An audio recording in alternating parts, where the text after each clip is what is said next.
So we are live now. I hope all of you are well aware what this session is about. आज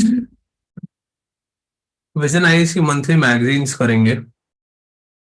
This whole session will be of 7 days, and in 7 दिनों में we will try to cover the whole magazine. बात करेंगे as we'll move forward about this. All you need is to have a pen and paper with you. We will be taking some notes during the classes, so it's unlike all other batches where I ask you not to write anything. यहाँ पे एक बार काम खत्म कर लेंगे. We want to minimize our task. ऐसा नहीं कि बार बार करंट अफेयर्स पढ़ रहे हैं और बाकी चीजें compromise हो रही हैं. So have a pen and paper if you have not taken till now. ठीक है. अच्छा है कि अगर आप A4 शीट्स रखो.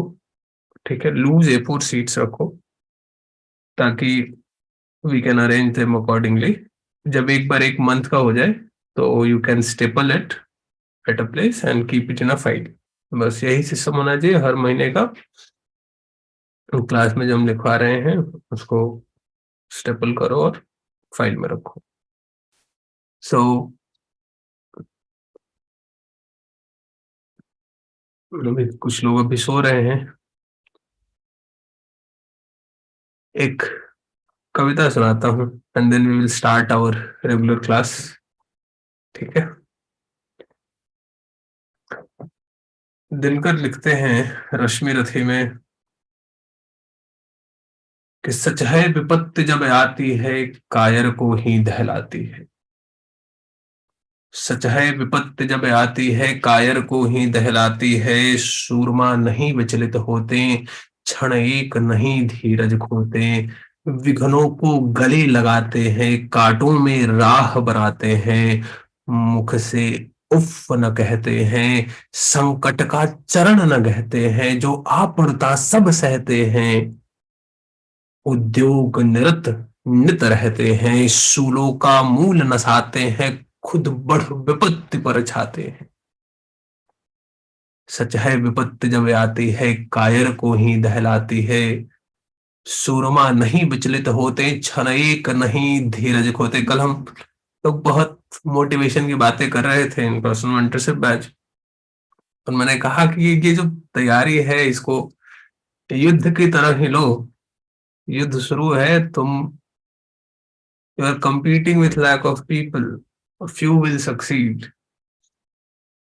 तो सच है विपत्ति जब आती है कायर को ही दहलाती है. सूरमा नहीं विचलित होते, क्षण एक नहीं धीरज खोते. विघ्नों को गले लगाते हैं, कांटों में राह बनाते हैं. मुख से उफ न कहते हैं, संकट का चरण न कहते हैं. जो आ पड़ता सब सहते हैं, उद्योग निरत नित रहते हैं. सूलों का मूल नसाते हैं, खुद बढ़ विपत्ति पर छाते हैं.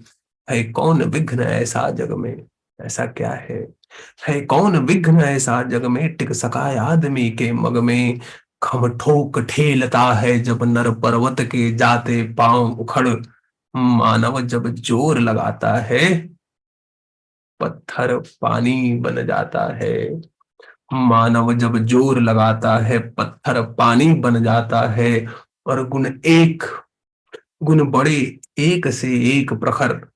गुण बड़े एक से एक प्रखर है छुपे मानवों के भीतर. मेहंदी में जैसे लाली हो, वर्त का बीच उजियाली हो. बत्ती जो नहीं जलाता है, रोशनी नहीं वो पाता है. बत्ती जो नहीं जलाता है, रोशनी नहीं वो पाता है. सफलता अगर चाहिए है, सब गुण तुम्हारे भीतर है. तुम चाहो तो कुछ भी कर सकते हो, लेकिन प्रयास नहीं करोगे, बत्ती नहीं जलाओगे तो रोशनी नहीं मिलेगा. सुबह सुबह उठकर यहाँ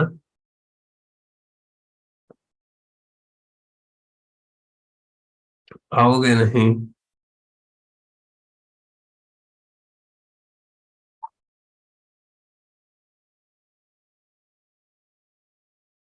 मेहनत तो करना पड़ेगा। ठीक है। Youth in English, let it be. I will explain it at some other time. And till then, so by now a lot of you have joined. चलो स्टार्ट करते हैं। बहुत दिनों बाद सुनने को मिला पोएम।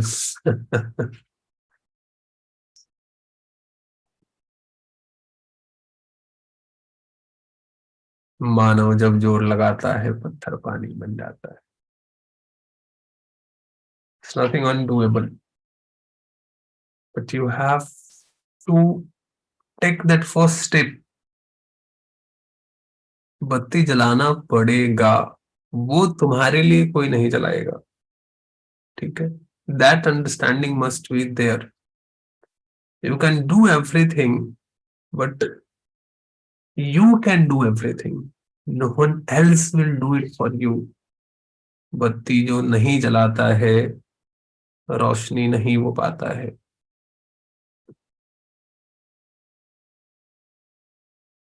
ठीक है। So July current affairs, lot of you, most of you, I think, have already enrolled in the batch. I will just tell it once again.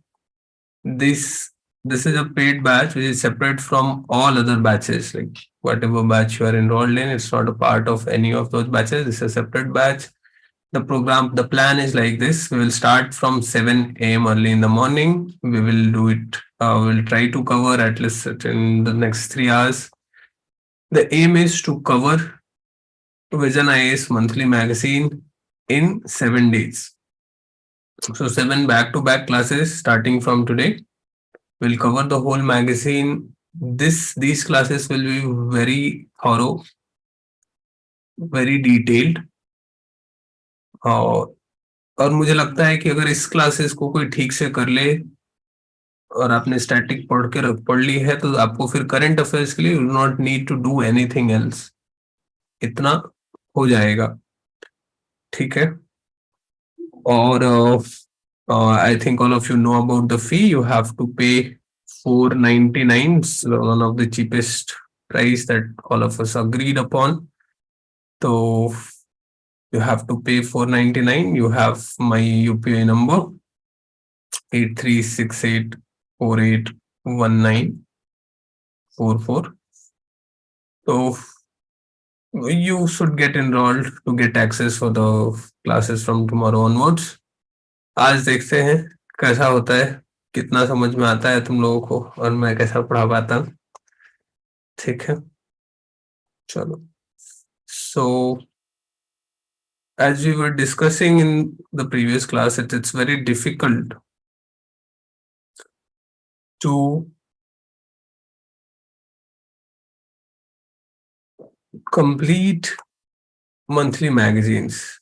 Most of the time we start and then we stop somewhere in between and we keep thinking कि ठीक है कर लेंगे लेकिन हो नहीं पाता है। सो आज उसी को थोड़ा रिड्यूस करने की कोशिश करेंगे और कोशिश करेंगे कि हम कंटिन्यूअसली अब moving forward we can do all the monthly magazines, so starting from this month. And I think this should be sufficient. So we are starting with July current affairs. So from July, if we will do up till March or April, that will be sufficient enough for your 23 का exam. उससे और ज्यादा नहीं पढ़ना है। फिर उसके बाद मेंस के लिए जब होगा तो फिर थोड़ा और बीच के जो महीने मंथ्स होंगे उनको करेंगे। The classes will be in English, so nobody from south or from northeast have to worry about it. Poem was just like I love Hindi poetry, so चलो। हाँ Balaji, don't worry, classes will be in English. So कहाँ से start किया जाए? Polity and governance इन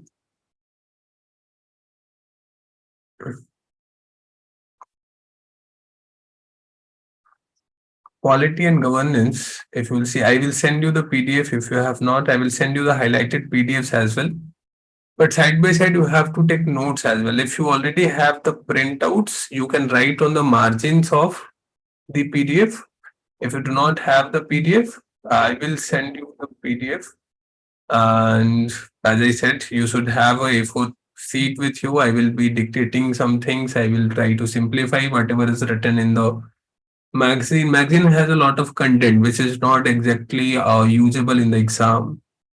तो जो है या जो नहीं है मैं उसको थोड़ा सा ब्रेक डाउन करके as what I do I will simplify those things so that you can directly use it in the exams. तो उस हिसाब से करेंगे.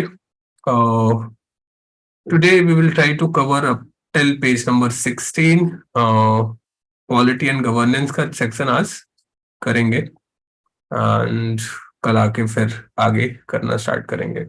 So no matter how much time it takes, so if it will take us 1 hour, we will do it in 1 hour. If it will take 4 hours, we will do it in 4 hours.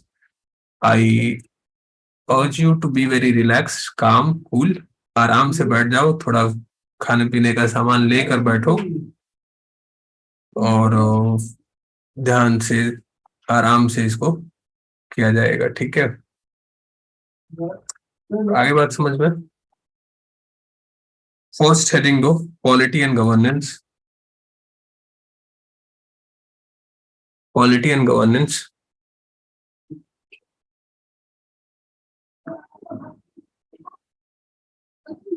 Cooperatives पहला topic है quality and governance में, cooperatives.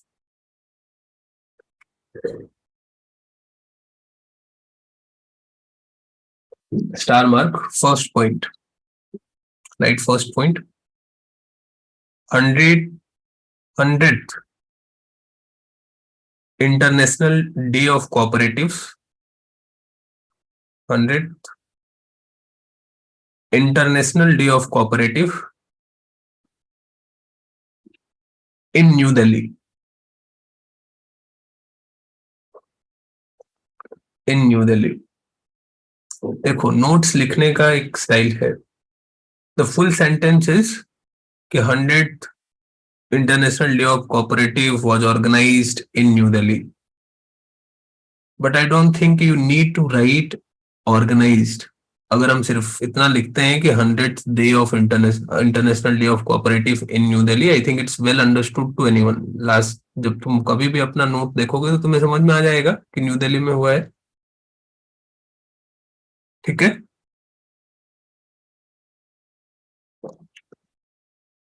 आ रहा है समझ में. You have to get rid of redundant words. जो बात खुद अंडरस्टूड है उसको नोट्स में लिखने की जरूरत नहीं है. ठीक है. सो 100th international day of cooperatives in New Delhi. And that's why this is in news. That's why we are reading about cooperative. So direct question can be there कि where 100th International Day of Cooperative was organized in. UPSC can ask you a question from international perspective. They can give you the name of 10, like 4 cities across the world or 4 cities in India. New Delhi में हुआ है, ये याद रखना है. Date कब organise हुआ, किस दिन को हुआ, that's not important for UPSC. So you don't need to remember the exact date की 10 जुलाई को हुआ या 20 जुलाई को हुआ. That's not important. नाउ लिखो organised by, next star mark and next point, organised by. MOC, MOC. Organise by में 2 line निकालो और एक तरफ लिखो MOC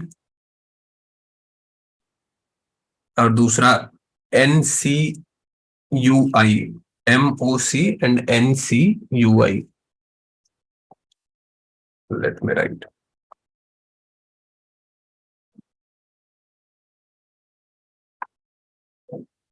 Organized by MOC, NUC. Sorry. NCUI, ठीक है। अब इसको समझ लो, नोट्स में इससे ज्यादा नहीं लिखना है, नोट्स में तुम्हारा इतना ही रहेगा, ठीक है। MOC is ministry of cooperation, ठीक है। नेक्स्ट एक पॉइंट दे दो, नीचे स्टार मार्क बनाओ, लिखो मिनिस्ट्री ऑफ कोऑपरेशन। ये तुम्हारे नोट्स में नहीं मिलेगा, थोड़ा सा एक साइड इंफॉर्मेशन है, you should know about this. Ministry of cooperation लिखो, formed in July 2021, ministry of cooperation formed in July 2021,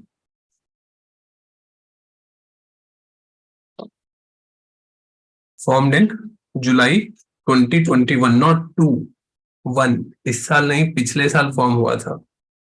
who is the minister of ministry of cooperation, अभी कौन मिनिस्टर है इसका?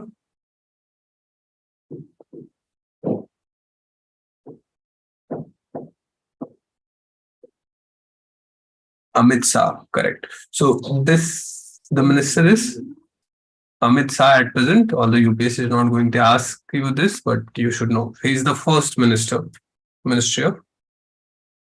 Now, लिखो vision statement. Vision statement इसी में जब इसी के अंदर विजन स्टेटमेंट, सहकार से समृद्धि, सहकार से समृद्धि, सहकार से समृद्धि, सहकार से समृद्धि, इंग्लिश में लिख लो prosperity through cooperation, prosperity through cooperation.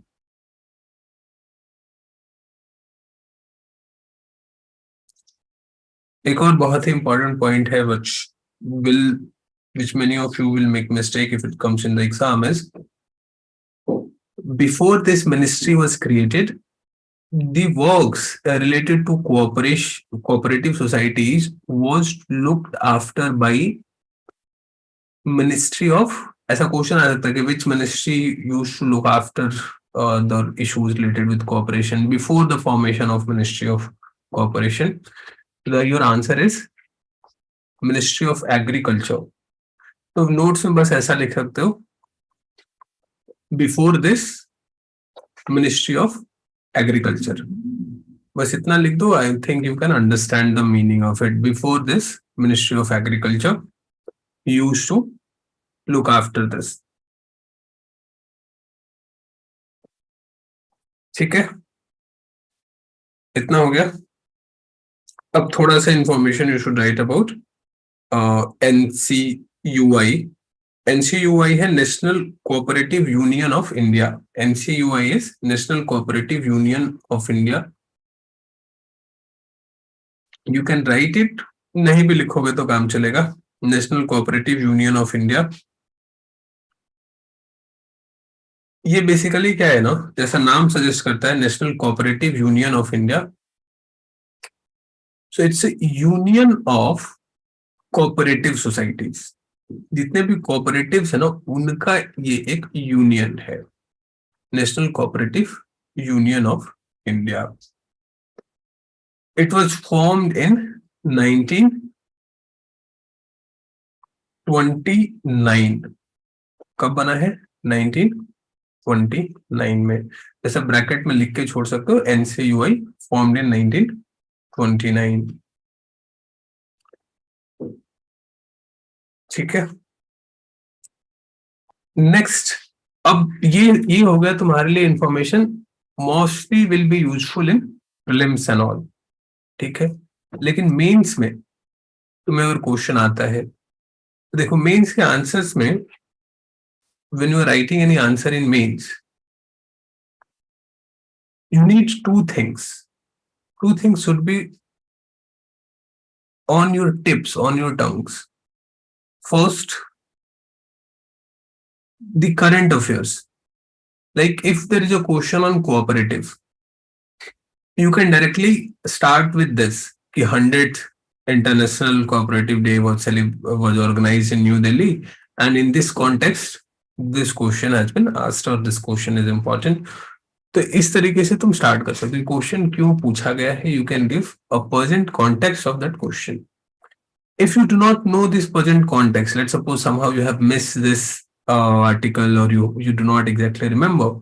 So the next best thing that you can do is you can define. You can define the key terms. So you can define cooperative. No matter what the question is, if the question is about cooperative, it's always safe to define what is a cooperative. Now, the definition should be simple enough, should be brief, must not exceed more than 20-25 words, and should not be wrong, should not be factually incorrect. इतना ध्यान रखना है. तो इसका हम एक definition याद कर लेते हैं. यही डेफिनेशन कोशिश करो एग्जाम में लिखने का. Right it. A cooperative society is a voluntary association of individuals. A cooperative society, a cooperative society is a voluntary association of voluntary association of individuals. Voluntary association of individuals.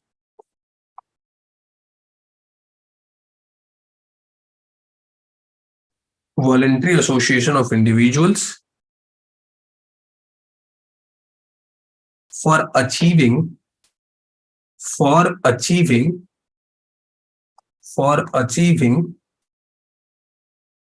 common economic interests.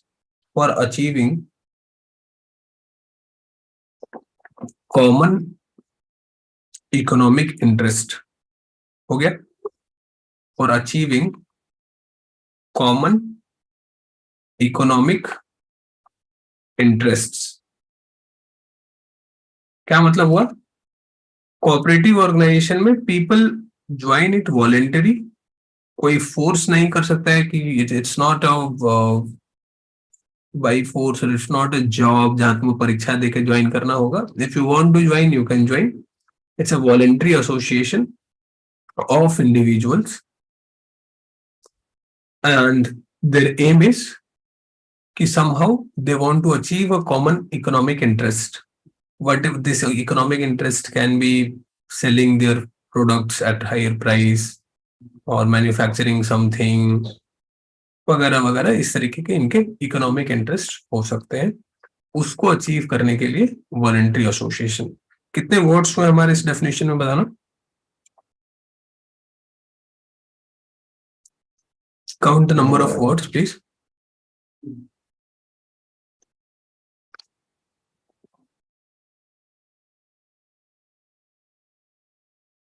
Fourteen words है. ठीक है. सो this is a perfect definition for your answers.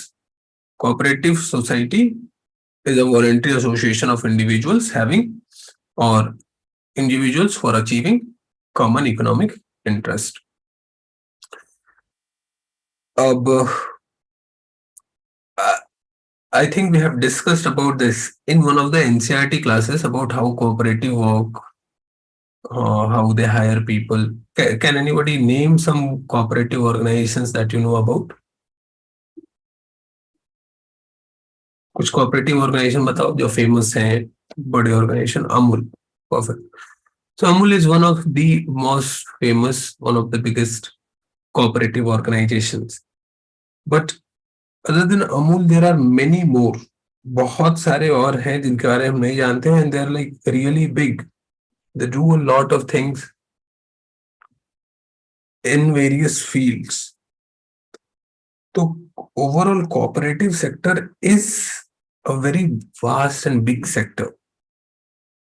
लेकिन problem क्या है कि cooperative sectors are not able to achieve their full potential. Cooperative sector में इतना power है कि it can really empower people at the grassroots level, but they are not able to do so. Problems क्या है फिर इनके साथ, लिखो। challenges faced by cooperatives in India. Challenges faced by cooperatives in India. पहला problem है, first point. Now here we will just try to write down the points, these are important for your mains answer writing, ठीक है, ये prelims में नहीं आने वाला है, तो इसको उसी हिसाब से याद करने की कोशिश करेंगे। This is something that you should memorise, but understanding is also important. So the first point is, as per your notes, it says lack of democratic spirit. Lack of democratic spirit. Lack of democratic spirit.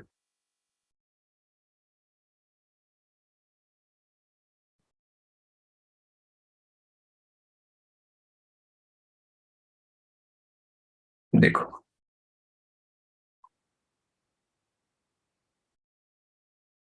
lack of democratic spirit. Now there are two problems. यहाँ पे एक point मेरी तरफ से add करो, यहाँ पे lack of democratic spirit, इसमें लिखो politicisation. Lack of democratic spirit और उसके सामने लिखो politicisation. Lack of democratic spirit, take an arrow, write down politicisation. And next point में लिखो lack of financial autonomy. Lack of financial autonomy. Lack of financial autonomy. Financial autonomy का मतलब क्या है, देखो कोऑपरेटिव सोसाइटी में प्रॉब्लम्स क्या है। In most of the cooperative societies the members are the members of some or other political party, especially the members who are in the board, who are taking major decisions, they are members of some or other political party. So they they are not actually working for the cooperative का मतलब क्या है, self help, you cooperate, mutual economic goal को achieve करना। But when politicization happens in a cooperative society, they do not follow their mutual interest. They start working for the interest of their party, they start working for their own ideologies, hidden agendas, and then corruption. So politicization is bad. Decisions in a cooperative society, decisions should be taken demo, democratically. All the members are equal. When you cooperate, everybody is equal. लेकिन वहां पे equal नहीं रहते हैं लोग, politicians आ जाते हैं, they start doing whatever they want to do. So that is lack of democratic spirit and politicization. The second point is lack of financial autonomy.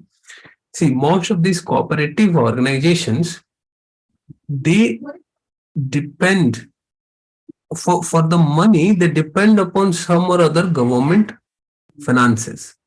Government अगर पैसा नहीं देगी तो इनके लिए काम करना मुश्किल हो जाता है.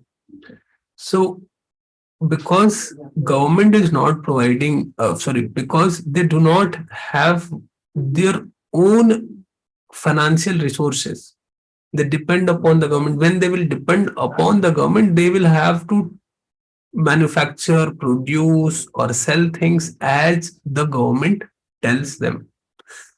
तो कॉमन इंटरेस्ट फिर नहीं रह जाता है. So lack of financial autonomy, with that you can write too much dependency upon government for finances. लिख लो too much dependency on government for finances. Second point लिखते हैं So this becomes your 2 points. Now third point: lack of democratic spirit, lack of financial autonomy. Third point लिखो, regional imbalance of growth. Regional imbalance.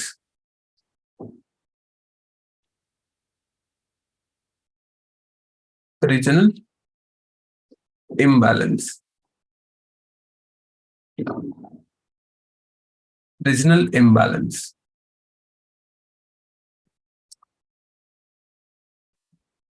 ऐसा लिखो,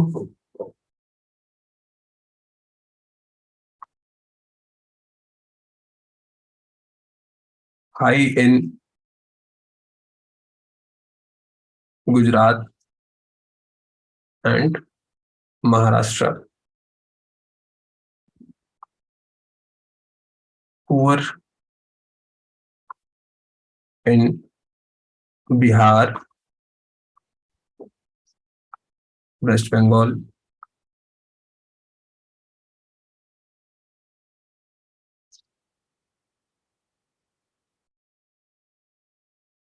देखो, if you will see the development or the growth of cooperatives. Cooperatives in state like Gujarat, Maharashtra are very effective. They are well organized. Uh, they are doing a lot of good work, like we talked about. Amul, where is the headquarter of Amul? Anyone? Amul का headquarter कहाँ है?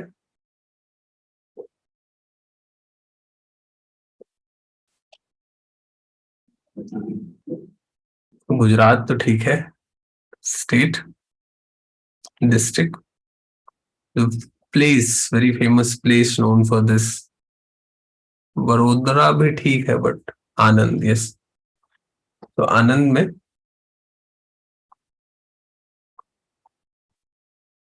तो हाँ, कहाँ थे हम?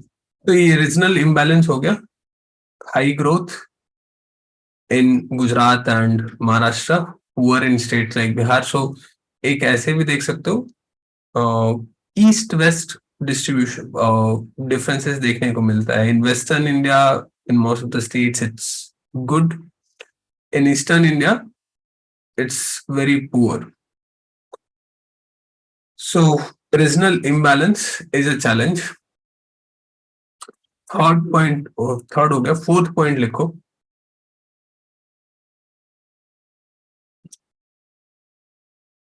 lack of scalability. Lack of scalability.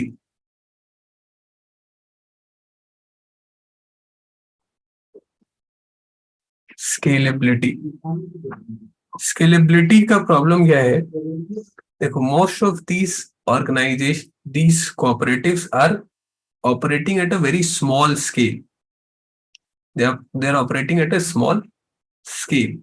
देखो, अमूल जैसे हम लोगों को दो चार ऑर्गेनाइजेशन सुनने को मिलते हैं, but there are thousands of cooperative registered cooperatives in our country, but very few of them are able to scale up whatever they are doing. जैसे कि लिज्जत पापड़, इन्होंने स्केल अप कर लिया, बना वो पापड़ ही रहे हैं, but they had that opportunity to scale it up, go global or at is national. Most of the cooperatives are small.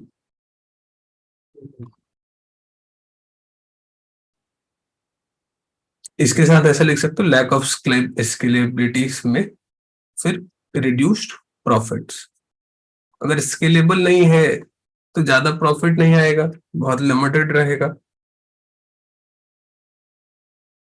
Fourth हो गया. Fifth point, lack of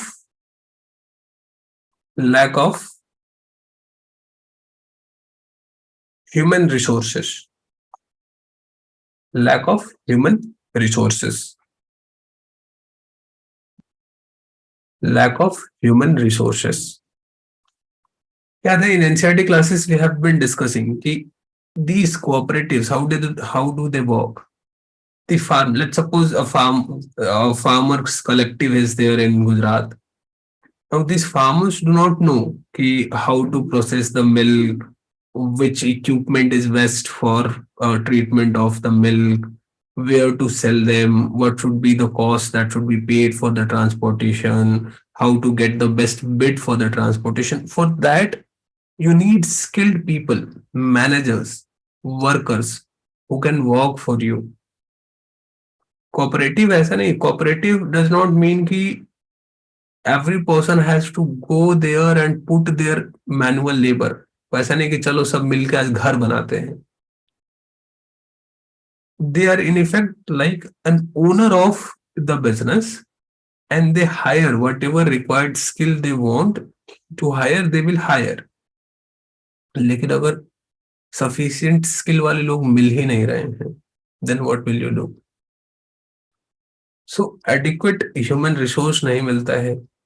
Now, if you have an option to work for Amul, and you have an option to work for some unrecognized new cooperative, कहाँ जाओगे तुम काम करने? अमूल में जाना चाहोगे? तो जो नए ऑर्गेनाइजेशन है, छोटे ऑर्गेनाइजेशन है, उनको स्किल्ड लोग मिलते नहीं हैं, या फिर अगर मिलेंगे तो they have to pay much more than their profitable limits. Lack of human resources.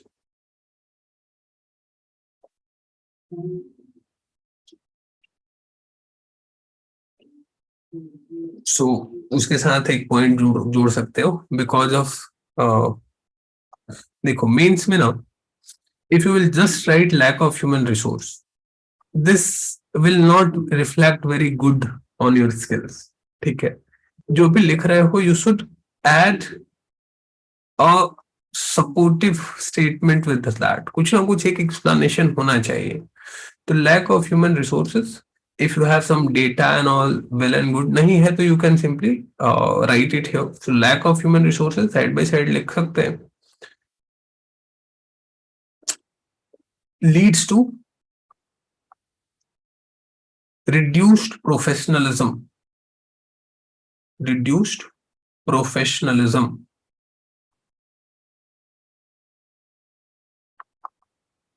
Professionalism. Lack of skilled human resource leads to reduced professionalism. क्या होगा? आपको skilled लोग नहीं मिलेंगे. You will hire anyone. The people who are not that much skilled, that much trained, they do not know कि what they have to do. So professionalism कम हो जाएगा. Professionalism कम हो जाएगा तो it will become like a household organization. कि ठीक है, वो दुकान टाइप चलने लगेगा कि आज जाके किसी ने दुकान खोल दिया, बिक गया तो ठीक है, नहीं बिका तो ठीक है. That is not good for, because cooperatives should be run professionally. The lack of professional human resource will lead to reduced professionalism. अब देखो, cooperatives can be of various kinds. Various kinds as it, some can be working in agriculture, some can be working in banking sector, some can be working in manufacturing वगैरह वगैरह. और ये जो banking वाला part है, this is one of the most important aspect of cooperative, and this is in debate discussions a lot these days. Recently हमने सुना, most of you have come across this news, कि Punjab and Maharashtra cooperative bank, Punjab and Maharashtra cooperative bank बंद हो गया. This bank was this bank failed, and similarly many others banks in last couple of years have either they have been ordered to be closed by RBI, or they failed, they were not able to return the money, they were caught in a lot of corruptions and NPAs वगैरह वगैरह. So a question can be specifically based upon cooperative banks, कि what are the issues with the cooperative banks, what can be the solutions for these. This specifically अगर इस पे आता है तो the chances are mostly that this will come under your economic वाला part, GSA पर 3 में आया, अगर स्पेशली बैंक और इकोनॉमी से रिलेटेड आता है, but if comes related to what legal changes can be done or what are the laws related to this, तो ये जीएस पेपर 2 में भी आ सकता है। तो हम थोड़ा सा कोऑपरेटिव बैंक के बारे में देख लेते हैं। लिखो, challenges with cooperative banks, challenges of or with cooperative banks. All those points that we have read before, सारे यहाँ पे वैलिड है, ठीक है, सब कुछ यहाँ भी है। यहाँ भी you will find cooperative banks में डेमोक्रेटिक स्पिरिट कम है, पॉलिटिसाइजेशन हो रहा है। इसमें भी यू विल फाइंड सेम कि फाइनेंशियल ऑटोनॉमी नहीं है, they do not have much income source for themself, कहाँ पैसा लगाएं कहाँ खर्च करें वो सब बहुत सारा रिस्ट्रिक्शन है इनके ऊपर भी। रीजनल इम्बैलेंस यहाँ भी है, you will find that most of them are such banks are located in Gujarat and Maharashtra. Lack of scalability यहाँ भी है, they very few cooperative banks have been able to emerge or as big banks। Scalability का problem यहाँ भी है। Human resource का problem यहाँ पे तो और ज्यादा एक्यूट है। Good bankers specially at the higher levels they will not join these banks, so lack of professionalism बहुत है। ये लोग अपने घर के लाइक मनी लेंडर टाइप इनका बिजनेस चलता है। तो all these problems are there as well, लेकिन कुछ स्पेसिफिक पॉइंट्स है which are just for these banks. First point है dual regulation. Dual regulation, dual regulation, dual regulation में प्रॉब्लम क्या है? देखो, cooperative bank normally banks, we will read in economics, or you might have read also, banks are controlled by RBI. RBI decides कि किस bank में क्या होगा, especially all these banks that you hear know the names of, SBI, bank of Baroda वगैरह वगैरह वगैरह, जो schedule commercial bank जिनको बोलते हैं, तो ये आरबीआई इनको रेगुलेट करती है। बट कोऑपरेटिव बैंक्स में डुअल रेगुलेशन है। Some aspect of these banks are overseen by RBI, वो कुछ पॉलिसीज इनको बताता है। Some aspect of these banks will be decided by the registrar of state, लिख लो, state registrar, state registrar, state registrar of societies. हर state में एक ही ऑफिस है, पोस्ट है स्टेट रजिस्ट्रार का, STRAR, registrar of societies. So some provisions, licensing वगैरह वगैरह will be seen by them and some will be seen by RBI, and because of this dual regulation it happens, जैसे कहते हैं ना कि if there are too many people, too many controllers, the control is ineffective। ना RBI इसको ठीक से देख पाती है, ना स्टेट ऑफ रजिस्ट्रार इनको ठीक से देख पाती है। आरबीआई को लगता है कि अरे ये तो इनका काम है, ये देख, ये कहते हैं कि अरे ये तो इनका काम है। और if they will try to interfere into something, तो स्टेट रजिस्ट्रार बोलेंगे कि this is my domain, RBI should not interfere. when they will try to bring some laws, RBI will say this is my domain, you should not interfere. So this dual regulation is effectively very problematic for these banks. Next is balance sheet problem. या balance sheet problem नहीं लिख के simply write rising rising NPA, rising NPA. Notes में इतना लिखकर छोड़ दो, बाकी बातें समझ लो। यहाँ पे एनपीए क्या होता है? Non performing assets. Non performing asset you will read in economics, simply non performing asset is in a very crude way, bank ने किसी को लोन दिया है और वो लोन अब वापस नहीं आ रहा है। देखो हमने क्या बोलते हैं, बहुत अनप्रोफेशनली काम करते हैं। Because they work unprofessionally, they give loan to the people who do not have adequate assets जिससे कि रिकवर किया जा सके। They work under political pressure, so they will end up giving loans to the relatives of the politicians, और फिर उसको recover करना बहुत मुश्किल हो जाता है। So because of this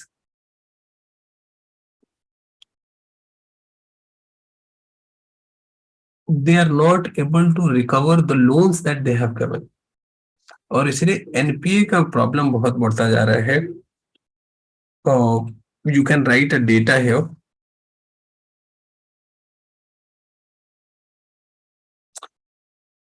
NPA of cooperative banks in Kerala. This data will not be asked in exam, ये तुमको एग्जाम में नहीं पूछा जाएगा, बट तुम अगर मेंस में लिख रहे हो तो this data can be very useful. NPA of cooperative banks in Kerala has crossed 38%, has crossed 38%। अभी 38% भी याद रखने में तुमको प्रॉब्लम है, you can simply write has is around NPA of cooperative banks in Kerala is around 40%. So mains में it doesn't matter, 38, 39, 40 doesn't matter. You can always write कि ठीक है near about 40% है. So NPA in cooperative banks in Kerala has reached about 40%. It's easy to remember. Now the third point about cooperative banks, the third point is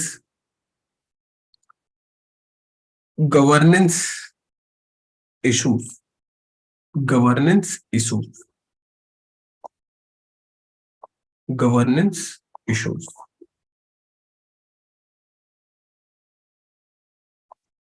क्या है? अभी governance issues में ऐसा 3-4 point ऐसा निकालोगे एरो और लिख लोगे।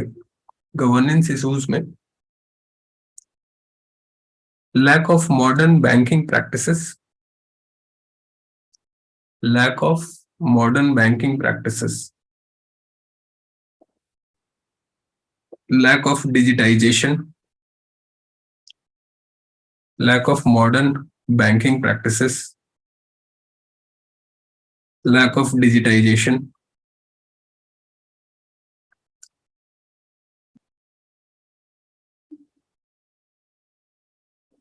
lack of financial scrutiny, lack of financial scrutiny या ऑडिट लिख लो, scrutiny, lack of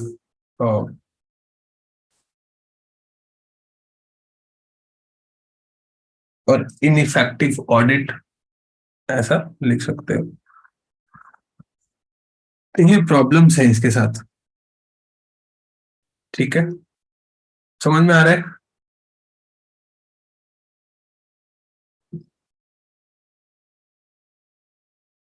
now right way forward, next heading दो, बॉक्स में डालो वे फॉरवर्ड। क्या क्या किया जा सकता है इनके लिए? 2-3 पॉइंट लिखवा रहा हूं, बस उतना लिखो, ठीक है? राइट फर्स्ट पॉइंट,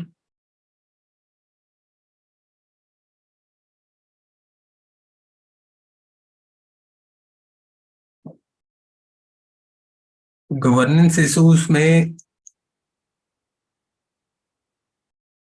लिखो lack of modern banking practices. Modern banking practices यानी डिजिटाइजेशन नहीं हो रहा है, और जो सिस्टम आजकल नए नए बैंक्स में आ रहे हैं, सिक्योर कार्ड्स और क्रेडिट कार्ड फैसिलिटी वगैरह वगैरह, ई बैंकिंग, तो इस तरीके की जो चीजें मॉडर्न बैंक्स कर रहे हैं, मल्टी स्टेप वेरिफिकेशन, ये वहां पे देखने को नहीं मिलता है। So lack of modern banking practices, book keeping का, अकाउंटिंग का जो मॉडर्न प्रैक्टिसेस है, बेसल नॉर्म्स जो फॉलो करने वगैरह वगैरह, बैंकिंग में इनको और डिटेल से पढ़ा जाएगा। For now this is sufficient, चिंता मत करो। Now how to strengthen or way forward, how to remove these problems। फर्स्ट लिखो,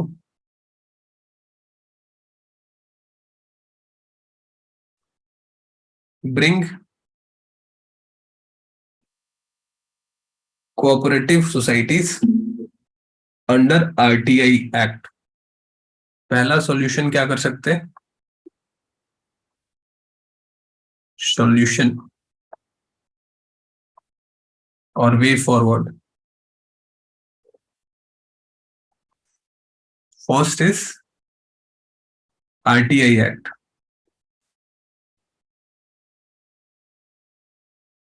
इसको राइट टू इंफॉर्मेशन के अंदर लाया जाए, so that people can ask question कि how much money you have raised, how much money you are spending वगैरह वगैरह। So bring them under RTI Act। Second,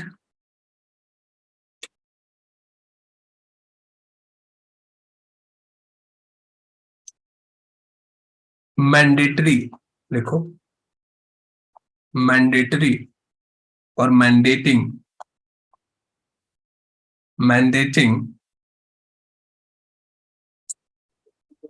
annual declaration of assets. Mandating annual declaration of assets.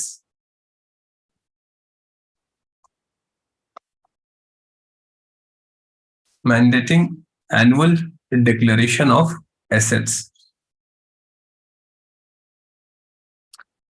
Whatever, how much money they have, how much they are spending, how much assets they possess, this should be declared annually।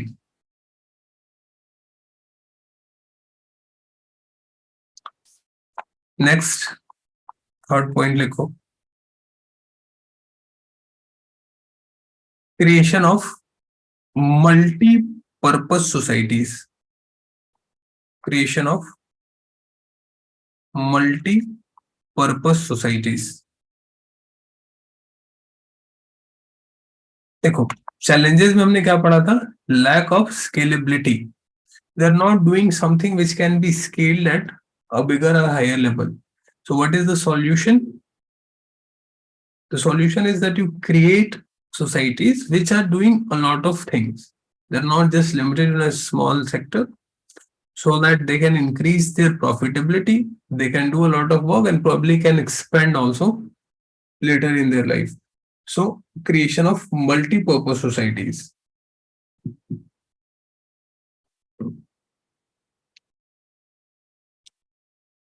इसी में एक सब point लिखोगे, creation of multipurpose societies and winding up. Winding up का मतलब बंद कर देना, क्लोज कर देना। सो वाइंडिंग अप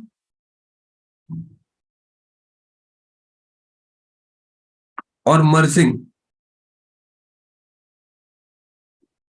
और मर्जिंग, मर्ज कर देना। वाइंडिंग अप और merging weaker societies. Weaker societies, जो कमजोर सोसाइटीज है ना, those who are not profitable, those who are running in losses, उनको वाइंड अप कर दो या उनको मर्ज कर दो with some other cooperative. So winding up और merging weaker cooperatives. creation of multi-purpose societies and winding up and merger of weaker cooperative societies. Next point, fourth point लिखो, digitization और digitalization. Digitization.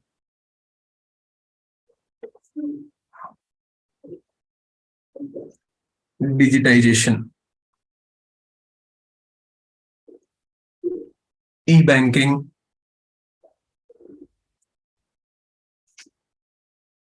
Digitization में point लिख सकते हो. E-banking, computerized records, etc. ठीक है. और हमने एक पॉइंट ऊपर देखा था, lack of skilled professionals. So you can always add कि skill training should be provided. I think that's something that you do not need to read, you do not need to write. वो खुद से पर समझ में आ गया कि भाई प्रॉब्लम है स्किलिंग का. तो you can write a point कि skill should be enhanced, some, and you can mention about some of the schemes started by the government. तो ये तुम्हारा एक टॉपिक लगभग लगभग कवर हो गया है. Now this is not still sufficient enough. In prelims, UPSC may not ask you any of these points that we have read. It can end up asking, and even in mains, it can end up asking a completely different question. It can ask you about the constitutional provisions in about cooperative societies. It can ask you about the legal provisions. It can ask you about the historical background, how the cooperative societies have emerged in the country. So if a separate, make a separate box and write constitutional provisions. लिख लो constitutional provisions. Constitutional provisions.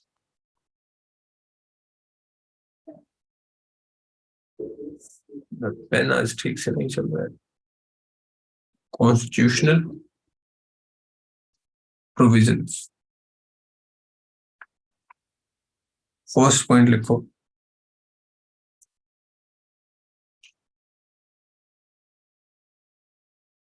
Cooperatives.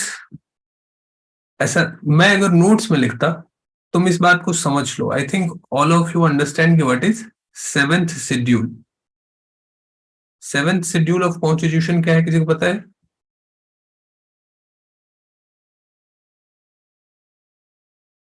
Seventh schedule of constitution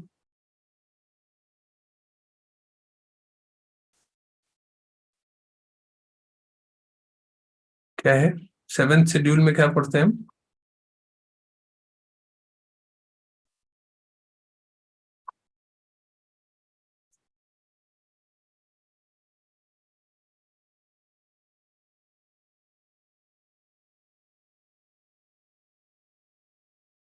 Yes.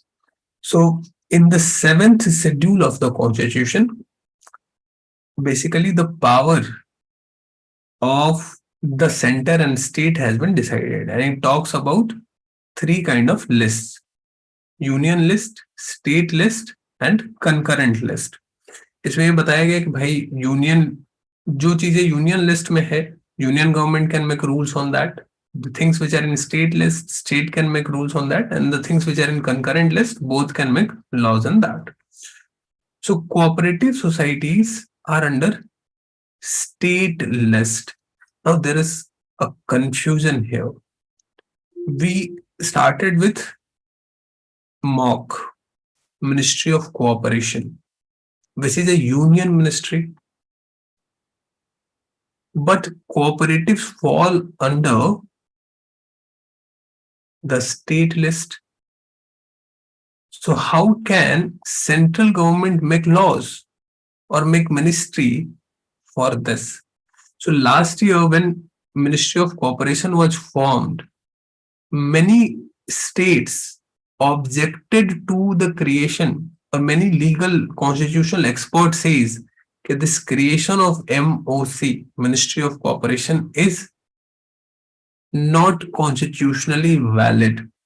The case is already filed in Supreme Court, and it may happen that there will be some or other decision. I think एक आया भी है, हम पढ़ेंगे उसके बारे में, recently supreme court ने एक जजमेंट दिया भी है।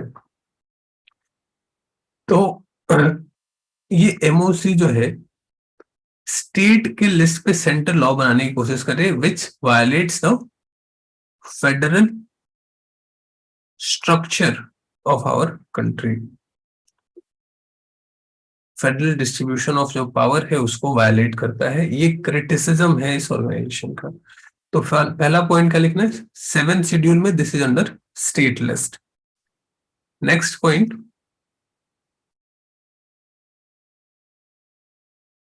कोऑपरेटिव सोसाइटीज जो है ये फंडामेंटल राइट है।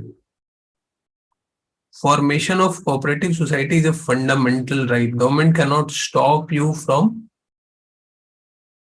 forming cooperative societies. This is under Article 19 1 subclause C। 19 का clause 1 subclause C में cooperative society is a fundamental right. It is also mentioned in DPSP, Directive Principles for State Policy। Directive principles for state policy. देखो अगर ये सब तुम्हें नहीं समझ में आ रहा है, if you have not read all these now you should read Laxmikanth. फिलहाल बस लिख के रख लो कि ये है, just in order to memorise. तो डीपीएसपी में इसका जिक्र आता है आर्टिकल 43B में, ठीक है। Article 43B, it says that promotion of cooperatives is a duty of the state. State को कॉपरेशंस को प्रमोट करने में रोल निभाना चाहिए। देखो हमने आंसर राइटिंग में कंक्लूजन इंट्रोडक्शन लिखना सीख लिया है, ठीक है। अगर तुम्हें कंक्लूजन लिखना हो, कोई भी क्वेश्चन आ रहा है about cooperative societies, what no matter what the question is, forget about the gist of the question. You can always introduce with the definition of the cooperatives, and you can always end with this. In the conclusion you write कि as per Article 43B of the Constitution, it is the duty of the state to promote cooperative societies. That's why the state should take all the necessary steps in this regard. That's one of the best conclusions. तुम्हें बहुत सोचना भी नहीं है। If you just remember that Article 43B gives it as a duty, as a directive for the states to promote these societies. ठीक है? These three are the constitutional provisions. Your task is to find out which constitutional amendment act has added these two provisions into the constitution. किस constitutional amendment act के चलते ये हुआ है, ये दोनों कॉन्स्टिट्यूशन में ऐड हुए हैं, ये तुमको पता करना है। Yes, these classes will be recorded and they will be shared with all those who are enrolled, and you can watch it anytime, any number of time, कोई इशू नहीं है।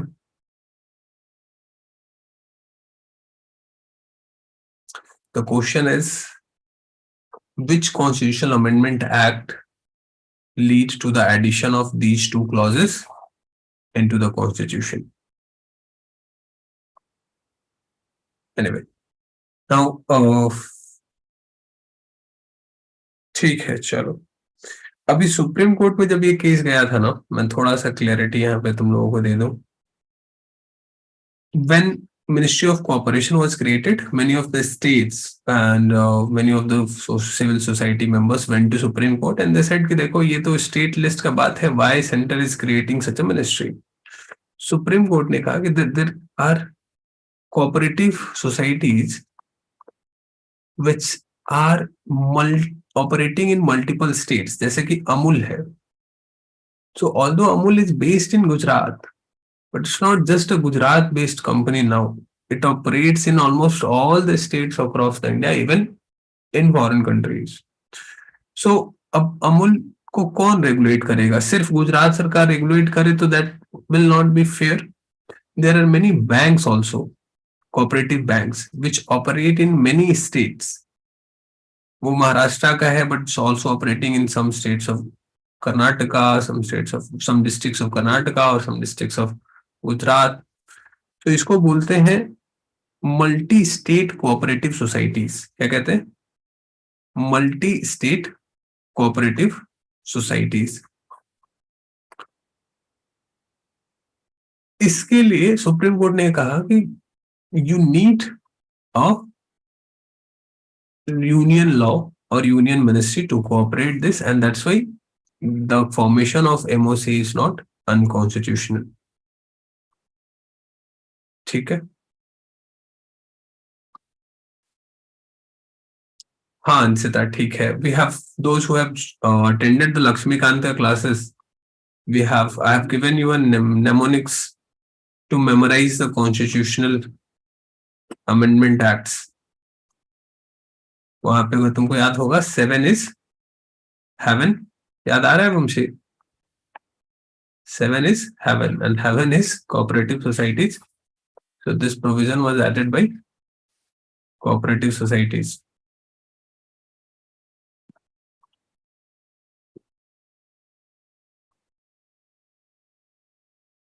चलो. So repeat about the constitutionality. Simple है. देखो problem क्या था कि cooperatives जो है वो स्टेट लिस्ट में है. अब स्टेट लिस्ट के इशू पे सेंटर को लॉ नहीं बनाना चाहिए. दैट्स एन अंडरस्टैंडिंग कि स्टेट लिस्ट का कोई इशू इस पे स्टेट लॉ बनाएगा. सेंटर का कुछ है तो सेंटर बनाएगा. अगर कुछ बनाता है तो उसको violation of federal separation of power माना जाएगा. वायलेशन ऑफ कॉन्स्टिट्यूशन है. तो लोग गए थे कि भाई ये जो है ये कॉन्स्टिट्यूशन को वायलेट कर रहा है. MOC, ministry of cooperation. Supreme court ने कहा कि नहीं, देखो there are many cooperative societies which are working in multiple states. Multi state cooperative societies हैं. These multi-state cooperative societies cannot be controlled by some state. This has to be controlled by the center. And that's why we have MOC. ठीक है.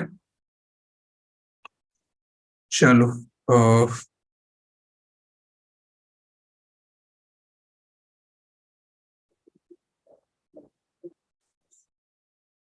बहुत लंबा time लग गया एक topic को cover कराने में. सो this is all about cooperative societies. इससे ज्यादा तुम्हें और कुछ क्वेश्चन नहीं आएगा एग्जाम में, प्रीलिम्स में, मेंस में, whatever it comes you can right this.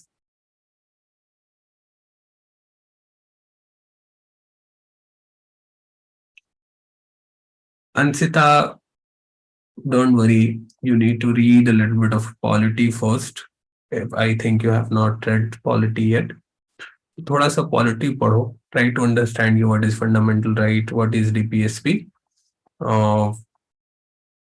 You can, you will be watching, I think if you have not watched it yet, you will be watching later polity classes. You can join the Lakshmikant. I have taught Lakshmikant word by word, line by line as we teach NCERT. So you can join the Lakshmikant classes as well and you will understand. पहले वो समझना पड़ेगा थोड़ा कि fundamental rights और वो क्या है. Now in this class I cannot go into that much detail.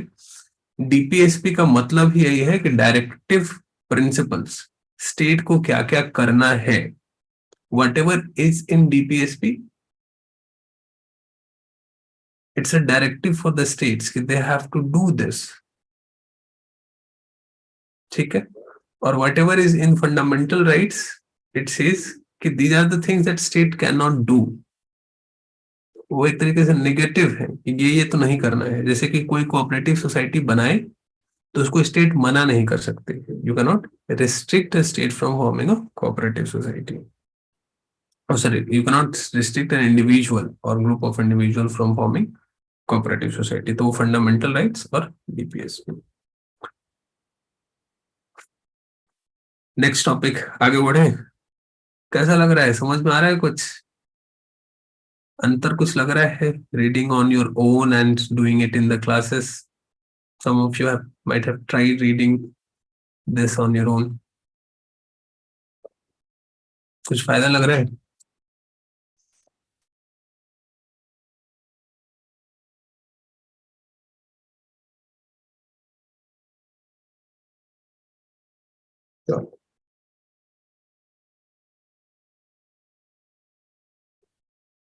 Next topic,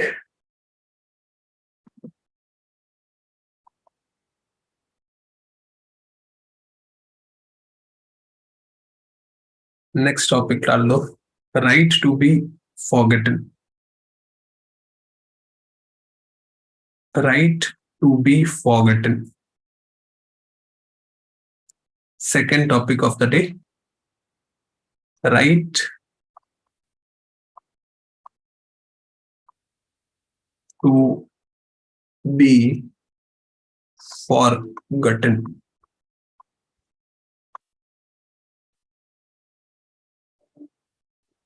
right to be forgotten।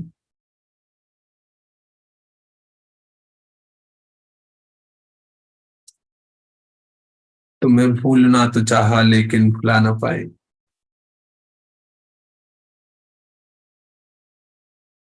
right to be forgotten, simple है। देखो, all of us have our all of us have a lot of data related to us on internet। someday I want that nobody should be able to search me on the internet। I do not want my information, whatever information it is, I don't want it to be shared on a public platform। I want to be forgotten by the society। Do I have such a right? Should I have such right? तो ये काफी ethical problem भी है और legal problem भी है। जैसे कि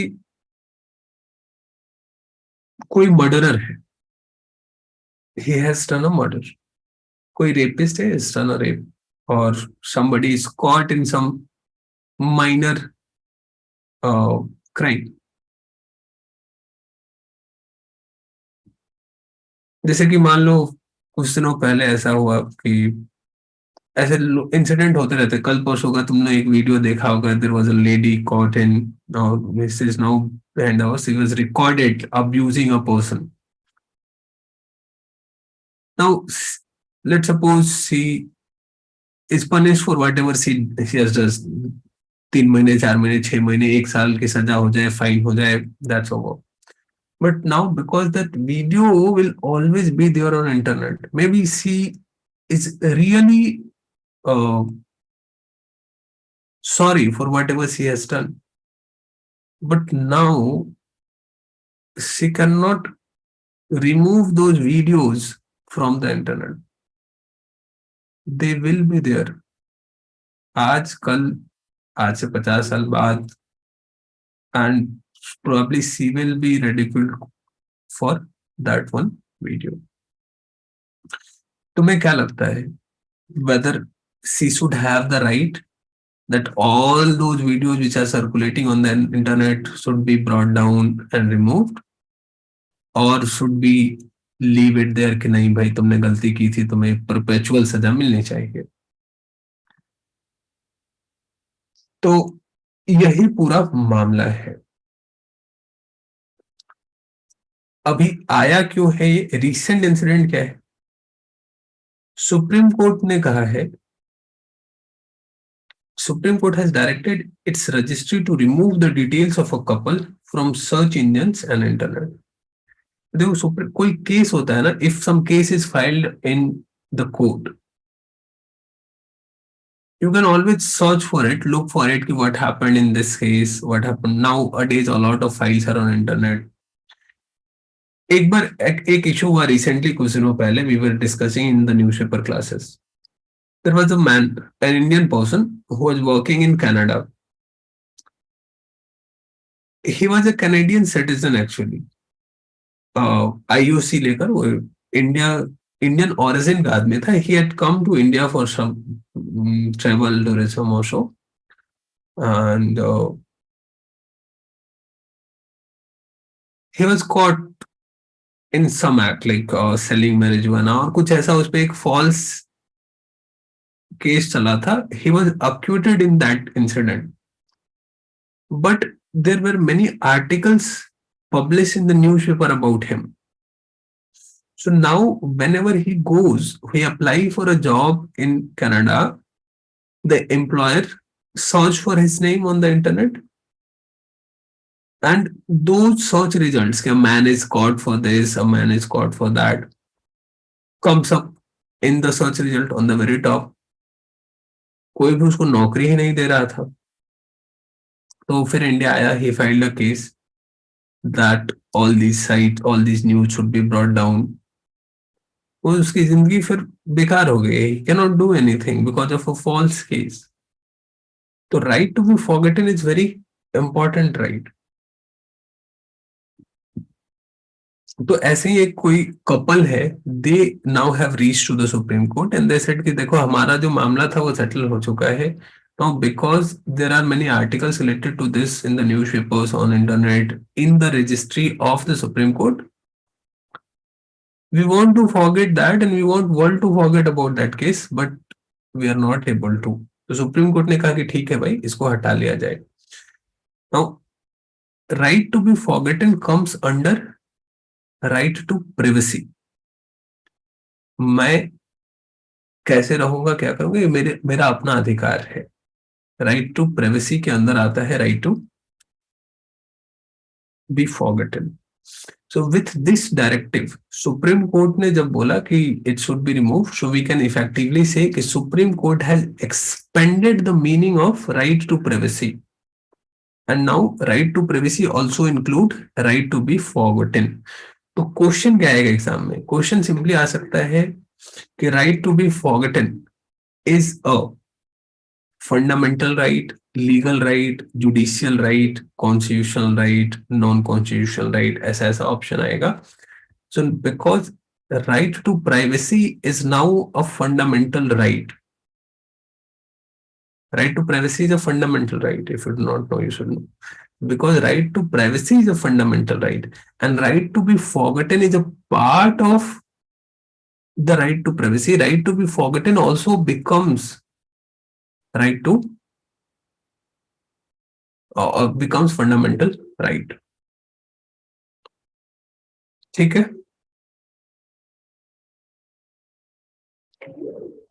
और इसमें क्या लिख सकते हैं? इसमें if you want to write, तो पहला पॉइंट यही लिख दो.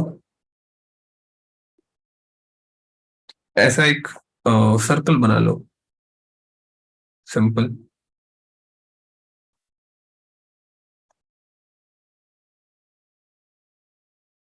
राइट टू प्राइवेसी और उसके अंदर right to be forgotten. Right to privacy का सब पार्ट हो गया right to be forgotten.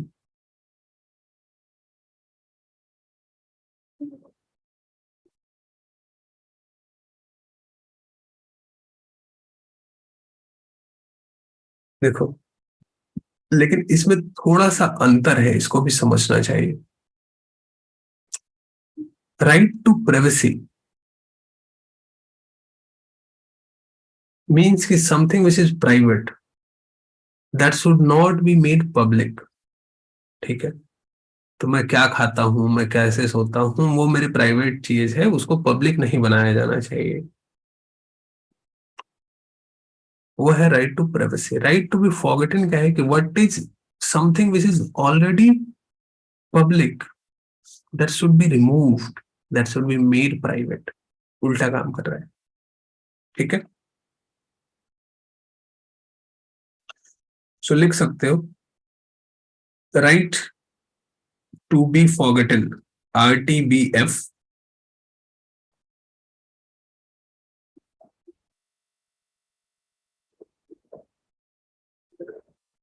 involves removing information. RTBF involves removing information which is already public. Removing information which is already public.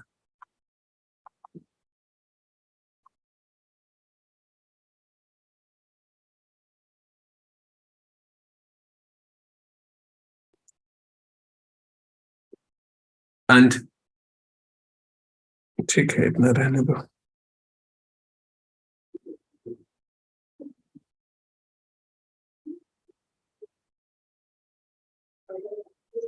इसको ऐसे भी लिख सकते हो,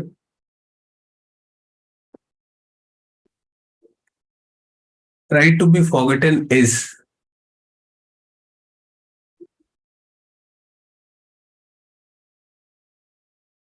right to be forgotten is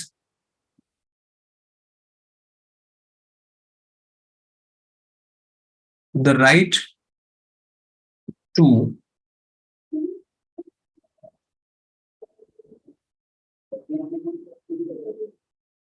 right to have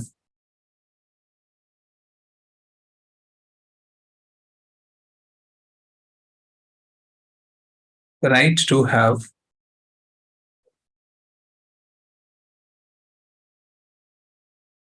personal informations removed from the internet.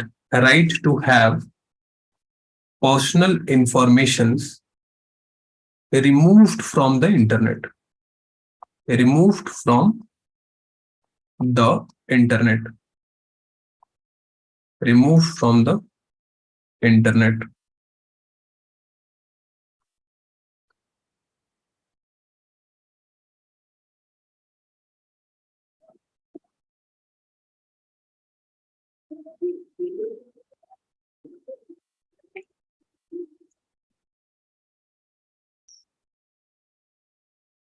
देखो यहाँ पे एक प्रॉब्लम है। Right to be forgotten can not be an absolute right. Think about a rapist. If somebody has a criminal record of a child molester, don't you want as a society that record of such a person should be publicly available so that if he is in a society, if he is in nearby, people can know that this person is dangerous. We should keep our children or ourselves safe, separated from that person. Right to be forgotten cannot be absolute. कोई murderer है, terrorist है, बोले कि मुझे भूल जाओ, मैं अब मेरे बारे में कुछ इंफॉर्मेशन नहीं होना चाहिए, मेरा कोई भी फोटो नहीं होना चाहिए इंटरनेट पे, that can not B absolute. And that's why it's such a debatable issue कि कहां तक दिया जाए। एक तरफ नेशनल सिक्योरिटी है, एक तरफ राइट टू प्राइवेसी है।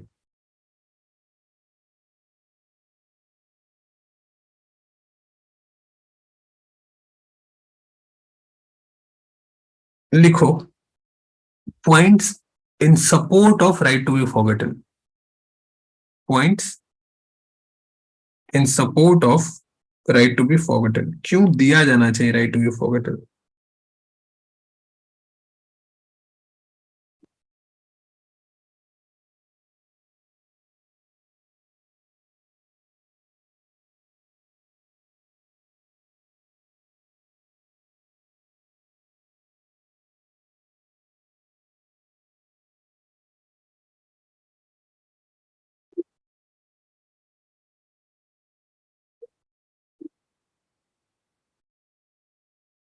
लिखो for easier social integration, for easier social integration, for easier social integration of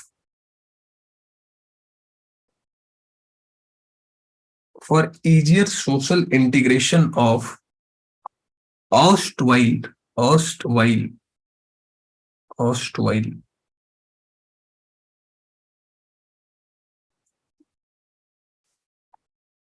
erstwhile offenders, जो लोग पहले कोई गलती कर चुके हैं erstwhile, उनका सोशल इंटीग्रेशन देखो। गांधी जी क्या कहते हैं? Hate the sin not the sinner. अब जैसे मैंने एग्जांपल दिया, वही औरत है, she has the right to live in the society और नॉट। आप तुम think about yourself, you made a mistake, it's got recorded, do you want people to judge you based upon one mistake? नहीं ना। तुम चाहते हो society से integrate हो पाना, तुम चाहोगे कि you can also live in the society. We read in sociology, some of you might have read this, कि modern societies में our focus is on restitution. Our jails are not called as punishment houses. Our jails are also reformation houses. We want people to be reformed.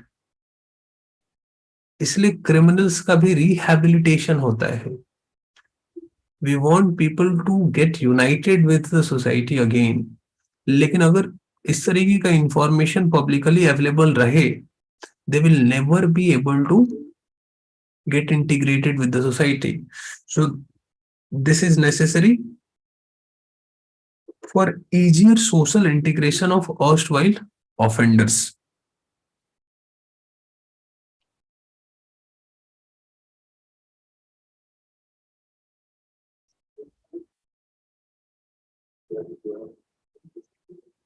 Second point लिख सकते हो,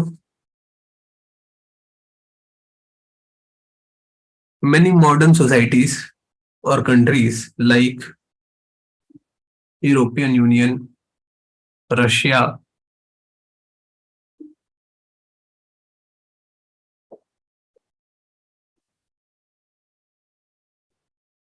have made laws in this regard. International precedents also suggest that we should also move in this direction.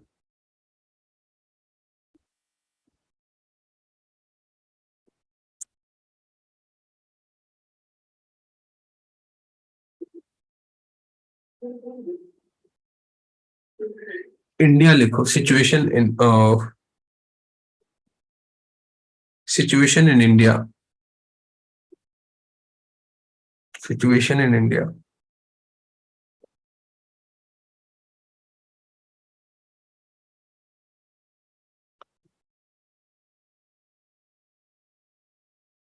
Many modern countries like European Union or Russia have enacted laws regarding right to be forgotten, and we should also follow their footstep. Next,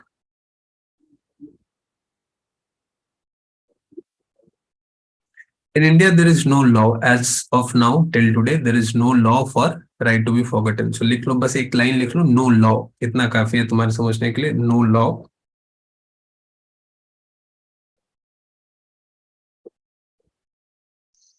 government एक bill लाने वाले थे. If you are reading newspapers, government एक bill लाने वाले थे. Now government has retracted it. It's no longer there. Again, next time a bill will come. The bill's name was Personal Data Protection Bill. Personal Data Protection Bill. अब तो ये खत्म ही हो गया, तो you do not need to write about this. Just let it be. Personal Data Protection Bill. So in the personal data protection bill, उसमें कुछ कुछ प्रोविजंस थे about right to be forgotten, but now the bill is not there, so कोई फर्क नहीं पड़ता है कि उसमें क्या था. हमारे यहाँ आईटी एक्ट में भी, आईटी एक्ट में भी there are no provision, so you can write no provisions in information technology act.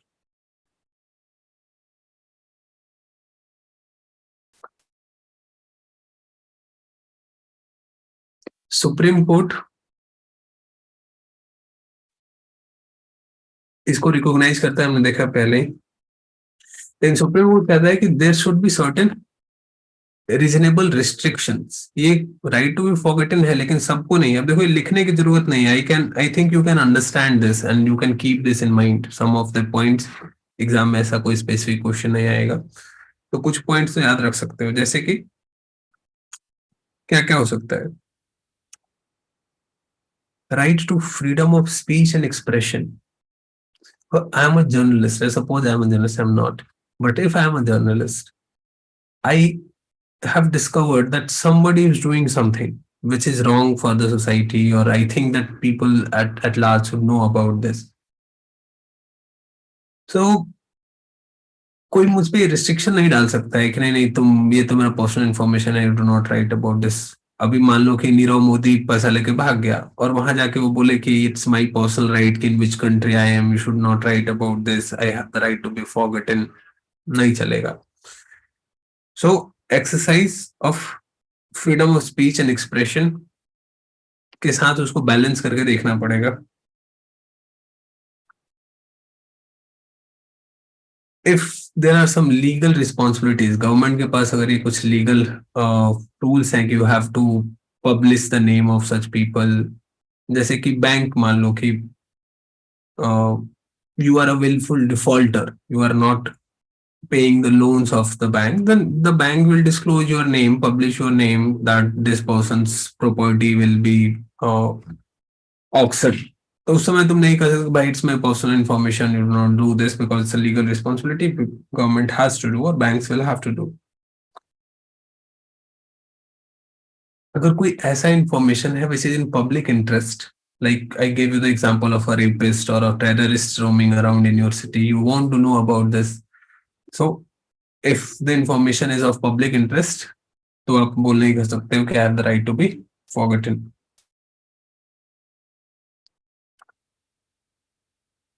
ठीक है। अब there are certain challenges. Even if somebody wants to implement right to be forgotten, it cannot be implemented as easily.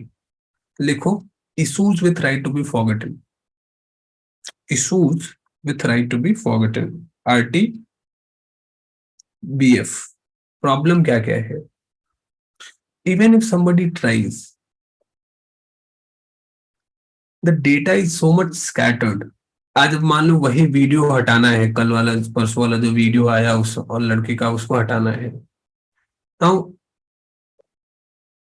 it is shared by so many people, it's in so many WhatsApp groups, it's on so many websites, so many social media sites. It's next to impossible to remove it, right? So first point is scattered data.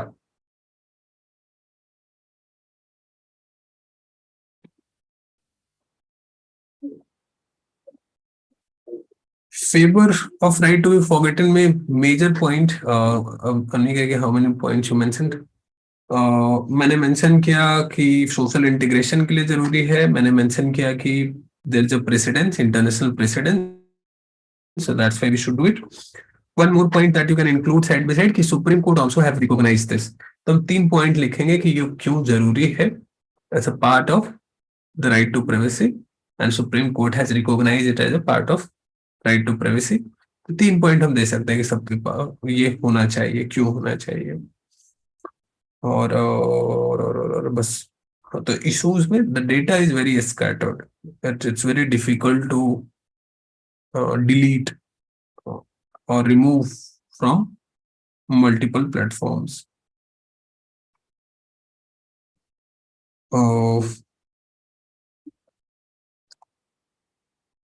Implementation is very difficult. अगर government कोई ऐसा order pass कर भी देती है, so we have seen this in relation to many of the pornographic contents. एक बार video leak हो जाता है तो it's uploaded on so many websites, so many channels, that it's almost impossible for the government even to track. And then in this age of social media, in this age of virtual proxy networks and all, कोई ना कहीं किसी ना किसी country से upload कर देगा. Indian jurisdiction is limited to India, but internet is global. Supreme court और Indian government can only ask a server which is located in India कि इसको मत दिखाओ. पर अगर कोई वेबसाइट है वो वर्ल्ड के किसी दूसरे कोने में है, तो उसका क्या करोगे? सो implementational challenges are there.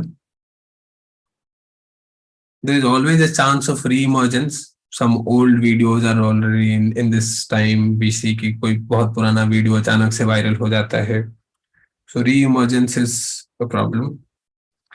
The problem is that it also violates freedom of speech and expression. बोलने क्या जाती है, रिपोर्टिंग क्या जाती है, उसके अगेंस्ट है ये. And then there is public interest, we have already discussed. Next क्या कर सकते हैं, गवर्नमेंट को क्या करना चाहिए, how can be balance. So if there is, if a question is asked to you, you have to take a balanced approach. तुमको दोनों में से कोई एक एक्सट्रीम नहीं चुनना है कि no nobody should have right to be forgotten और everybody must have right to be forgotten. You are going, तुम बोलोगे कि everybody must have right to be forgotten, तो you are going to be the person who has to implement it. So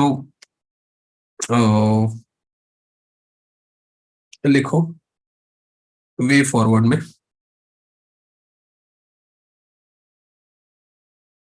balance the right to privacy and right to freedom of speech. Balance right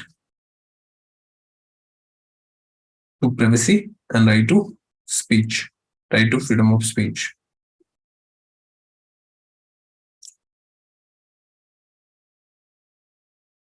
Second point, creation of strong data protection policy. A formation of strong data protection policy on the lines of European Union.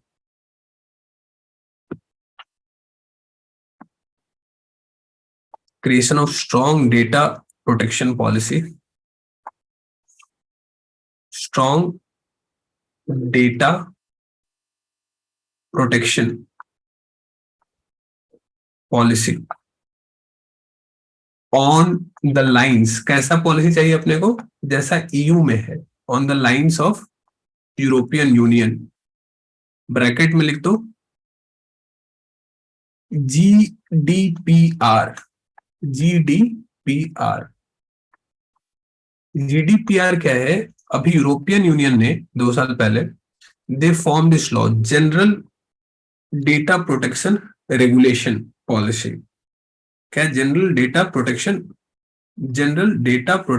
Regulation. European union ने बहुत strict laws बना दिए हैं. They find many companies for the violation of this, कि तुम कैसे data रखोगे, कितना शेयर करोगे, वगैरह वगैरह. तो बस यही है. और लास्ट में balancing right to be forgotten and public interest, दोनों का एक बैलेंस होना चाहिए. ऐसा नहीं हो कि on the name of public interest you share everything, और ऐसा भी नहीं हो कि on the name of right to be forgotten you compromise the public interest. Next बहुत ही इंपॉर्टेंट टॉपिक है. समझ में आ रहा है ना? ओवरलोड नहीं हो रहा है ना?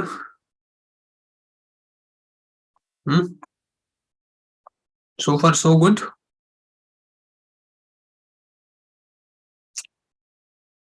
Next topic is फकरा.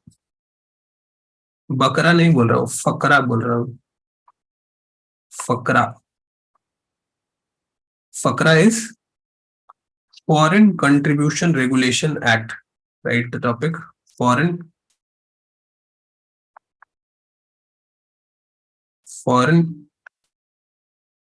regulation, sorry, foreign contribution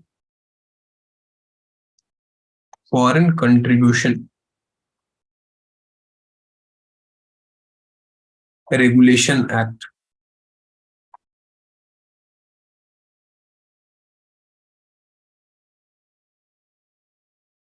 फकरा. Foreign Contribution Regulation Act. फकरा. Why it is in news? Recently, government has made some amendments to this rules.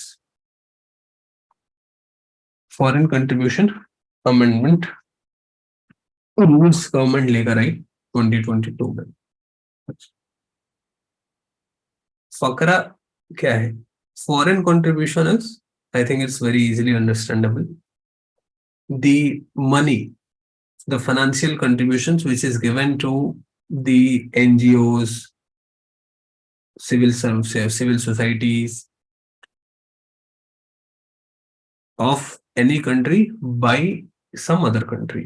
Foreign से, जैसे कि इंडिया के किसी एनजीओ को यूएसए से कुछ पैसा मिले तो उसको फॉरेन कंट्रीब्यूशन बोलेंगे। इस फॉरेन कंट्रीब्यूशन को रेगुलेट करना जरूरी है। क्यों जरूरी है? तो बहुत सारे ऐसे केसेस हैं, जैसे कि एक फेमस केस है न्यूक्लियर पावर प्लांट्स का, कुंदनकुलम न्यूक्लियर पावर प्लांट। मान लो कि रशिया है, रशिया कोई पावर प्लांट इंडिया में लगाना चाहता है, न्यूक्लियर पावर प्लांट। यूएसए को ये अच्छा नहीं लग रहा है कि नहीं नहीं नहीं नहीं, इंडिया में ये नहीं लगना चाहिए, और लगे भी तो हम लगाएं, इंडिया वाले रशिया वाले क्यों लगाएंगे? Directly they can not pressurise the government कि आप मत लगाओ ऐसा, क्योंकि government is sovereign, it will do whatever it wants to do. So some organizations, they, what they do is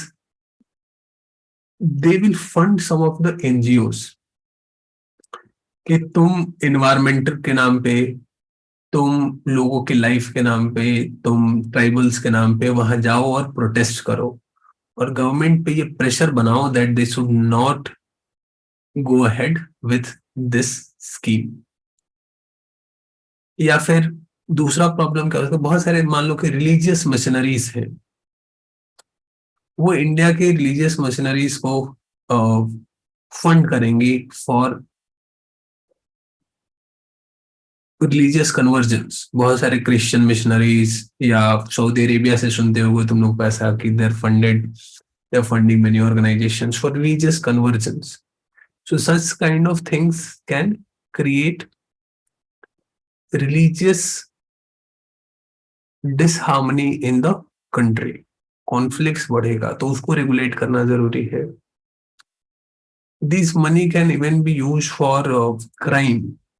NGO के नाम पे सेक्स ट्रैफिकिंग रैकेट चले, एनजीओ के नाम पे कोई कोई चाइल्ड केयर इंस्टीट्यूशन बना लिया। दिस न्यूज और this kind of news also come कि चाइल्ड केयर के नाम पे चल रहा है NGO, and what they are doing is in fact they are supplying babies to the foreign countries. तो इसलिए बहुत जरूरी है FCRA, it's a very necessary act of legislation, FCR. देश का बकरा नहीं बने इसलिए फकरा जरूरी है।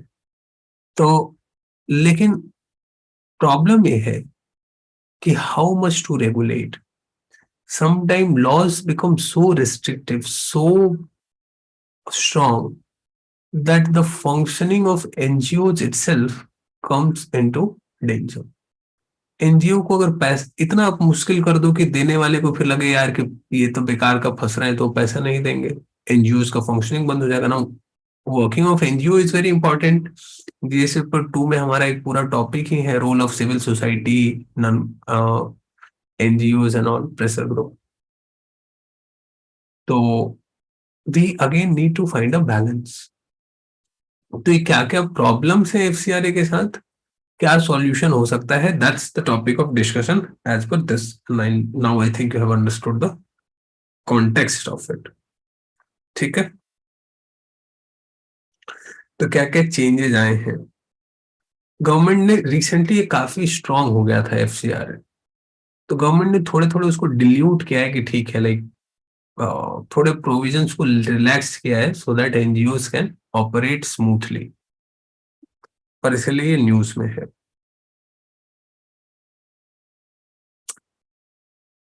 और एक ग्राफिक है एक अच्छा सा, यू कैन नोट इट, इसको एक बार चाहो तो ड्रॉ कर लो।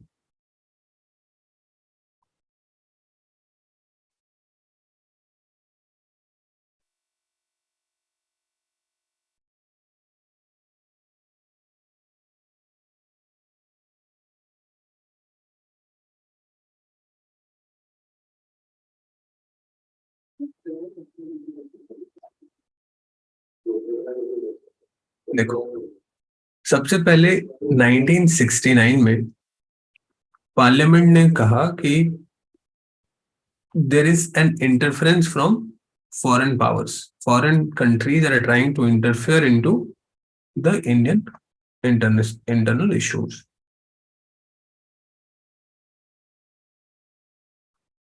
Then 1976 में पहली बार फकरा एक्ट बना, 1976.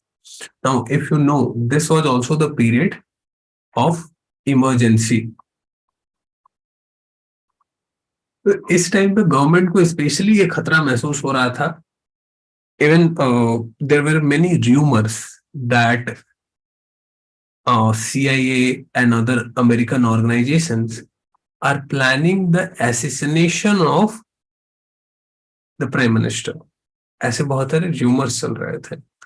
So government took a strong step and they come up with this Foreign Contribution Act, FACRA Regulation Act in 1976. 2010 में ये फिर से कंसोलिडेट होता है, इसको रिहॉल किया जाता है, और now we are following this FCRA 2010 act to consolidate the law of utilisation of foreign funds. और यहाँ पे बहुत सारे प्रोहिबिशंस लाए गए कि they can you not use the money from the foreign countries which are against the national interest, on the activities which are against the national interest. And finally अभी 2020 में इसको और स्ट्रेंथन किया गया अमेंडमेंट करके, और इसीलिए बहुत सारे एनजीओ जो है रिजेंटिंग कि ये ठीक नहीं है. अब ये जो जो चेंजेस आए हैं इसके बारे में थोड़ा अपने को जानना चाहिए, and then only we can know कि why government is now again changing this. So लिखो एक बार.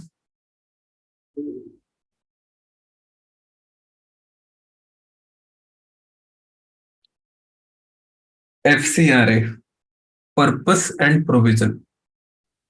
FCRA, purpose and provision.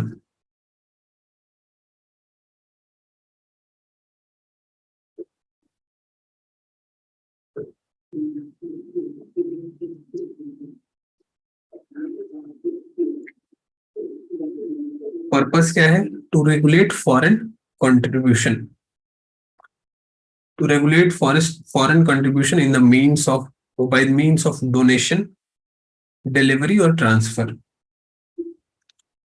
Donation, delivery और ट्रांसफर. कोई ऐसा पैसा ट्रांसफर कर रहा है, डोनेट कर रहा है, उसको रेगुलेट करने का काम है. तो simply you can right regulating foreign contributions, and it is done by our beloved Amit Shah ji. Home ministry of home affairs के अंदर है. So FCRA is implemented by Ministry of Home Affairs. FCRA is implemented by Ministry of Home Affairs.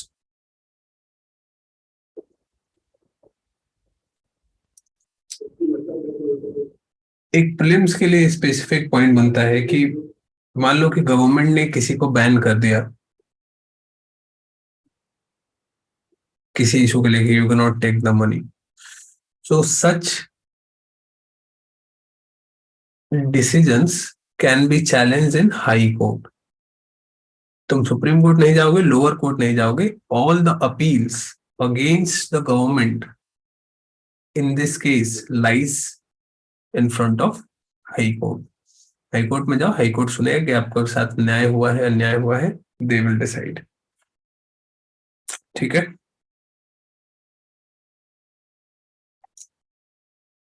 Next, provisions.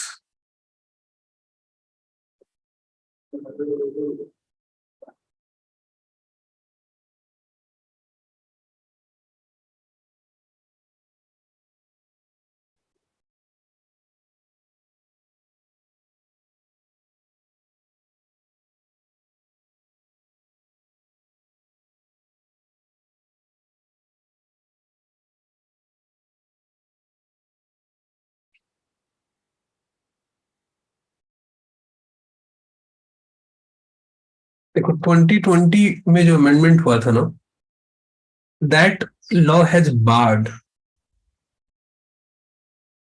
Legislature, like MP, MLA, election का जो candidate है, या कोई civil servant है, कोई जज है, जर्नलिस्ट है, मीडिया हाउस है, इन लोगों को फॉरेन कंट्रीब्यूशन लेने से बैन कर दिया गया था। ये लोग कोई एनजीओ नहीं स्टार्ट कर सकते थे, ये लोग फॉरेन डोनेशन नहीं ले सकते थे।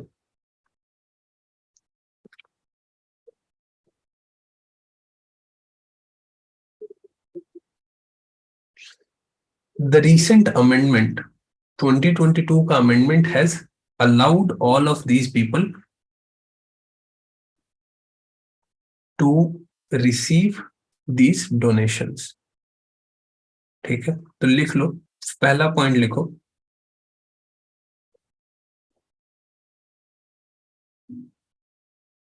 legislature members, election candidates, government servants, judges, journalists and media houses। Now you don't need to remember एक एक, मुझे लगता है कि ब्रॉड कैटेगरी तुम्हें याद हो जाएगी एक बार पढ़ने से, तो तुमको वैसा बहुत लिखने की जरूरत नहीं है। Political parties, include political parties in this as well। So now political parties can receive foreign contribution। Major point है, these are now allowed to receive foreign contribution।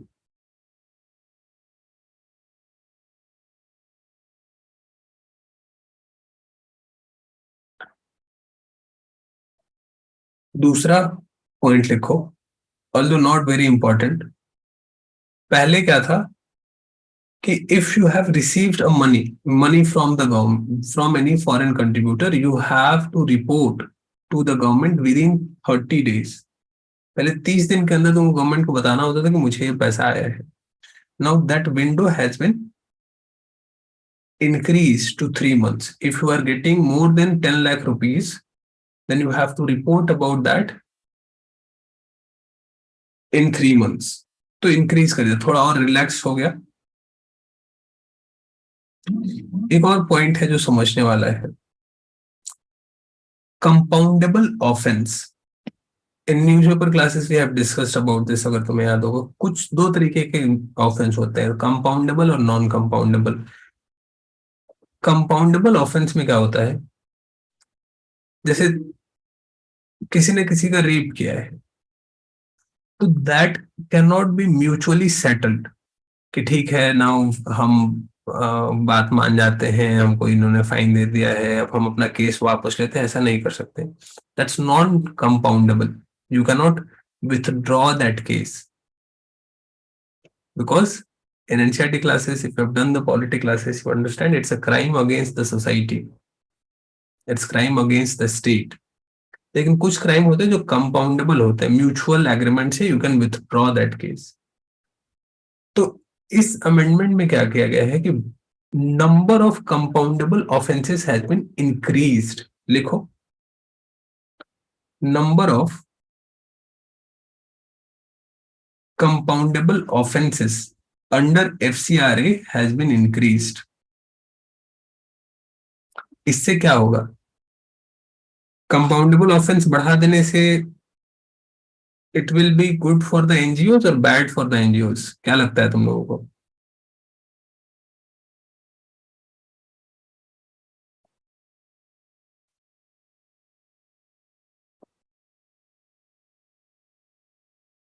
If the compoundable offenses, number of compoundable offenses have been increased? No।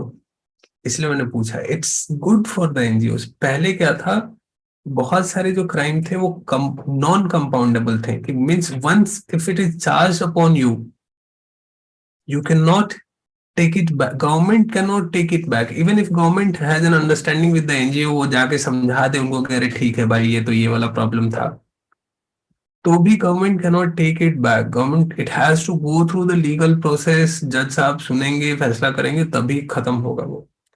अब चूंकि non compound, बहुत सारे non compoundable offences को compoundable बना दिया गया है, once the government is satisfied कि ठीक है, then government can withdraw the case. So it is now more NGO friendly. ठीक है, उल्टा नहीं सोचना, इसलिए मैंने इसको स्पेशली डिस्कस किया तुमसे।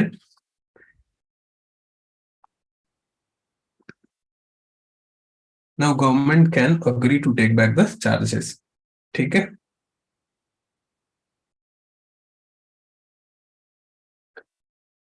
लिखो importance of FCRA, why do we need FCRA.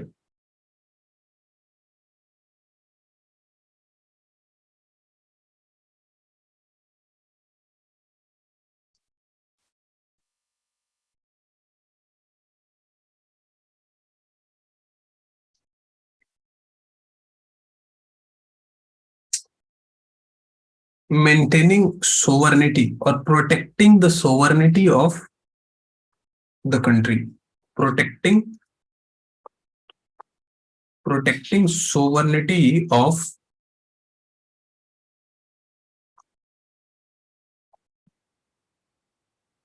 Protecting sovereignty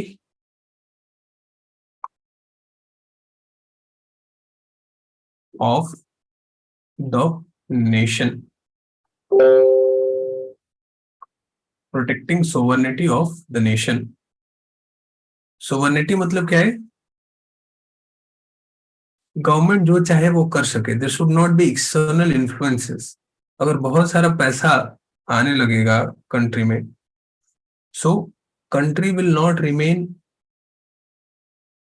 the government will not remain supreme, it will be influenced by the foreign powers. So, maintaining the sovereignty of the country, first point. Maintaining economic growth and development, second point. Maintaining economic growth and development. Maintaining economic growth and development. Side में लिखो उसी के साथ arrow देकर, maintaining लिखना ना, maintaining economic growth and development. Stop deliberate protest, stop deliberate protest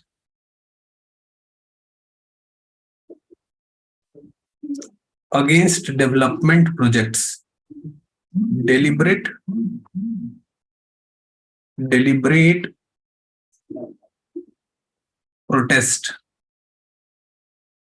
deliberate protest against developmental projects,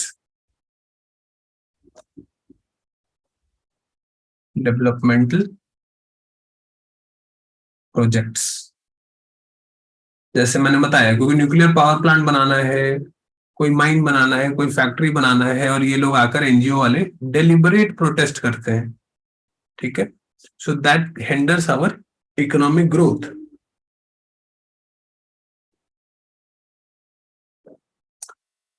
protection of Indian society and culture, next point लिखो।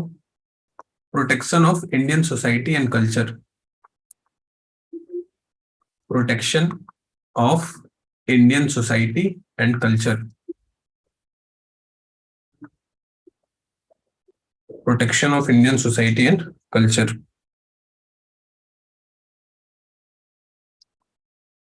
लिखो stop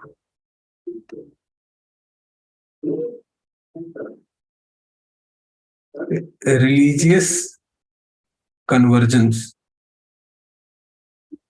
religious convergence.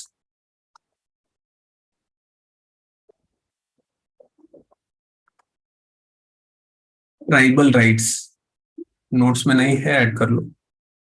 Tribal rights और tribal cultures, protecting tribal cultures. ये क्या करते हैं NGO वाले लोग?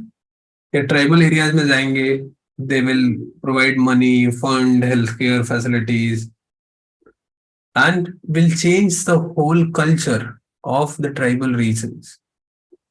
So, protect tribal rights or tribal cultures.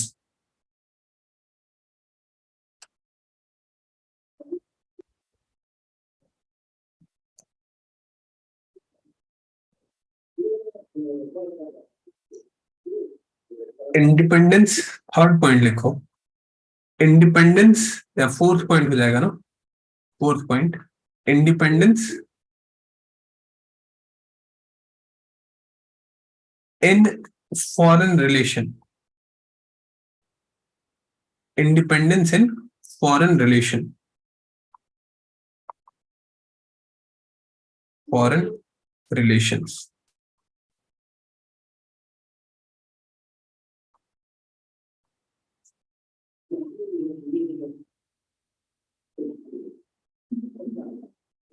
क्या होता है, foreign contributions can influence the decision making of the government. जैसे कि अभी we saw the protest against Nupur Sharma, तो क्या हुआ, many organizations, now this is not a very good example to be quoted in the exam, but the allegations were there. It started somewhere in Iran and some other Islamic countries, and then it was funded, and they funded many organizations in India to organize massive rallies in India. तो foreign relations के independence को भी impact करता है, या USA fund करेगा कभी, कभी यू वाले फंड करेंगे अगेंस्ट रशिया, कभी रशिया वाला फंड करेगा अगेंस्ट यूए, तो इन सब से हम अपना इंडिपेंडेंट फॉरेन पॉलिसी अडॉप्ट कर सके, इसलिए भी ये जरूरी है। And last and the most important point is transparency and accountability of NGOs. NGO वाले क्या करेंगे, ये उनकी मोरल अथॉरिटी भी है, where they are spending the money and all, that should be known. So transparency and accountability of NGOs, उसके साथ एक पॉइंट लिख लो, दिस इंश्योर्स, फिफ्थ पॉइंट में, transparency and accountability of NGOs,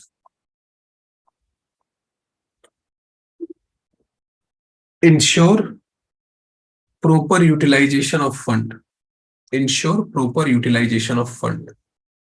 ऐसा नहीं कि चाइल्ड प्रोटेक्शन के लिए पैसा लिया और चाइल्ड ट्रैफिकिंग स्टार्ट कर दिए। So it's ensure proper utilisation of funds.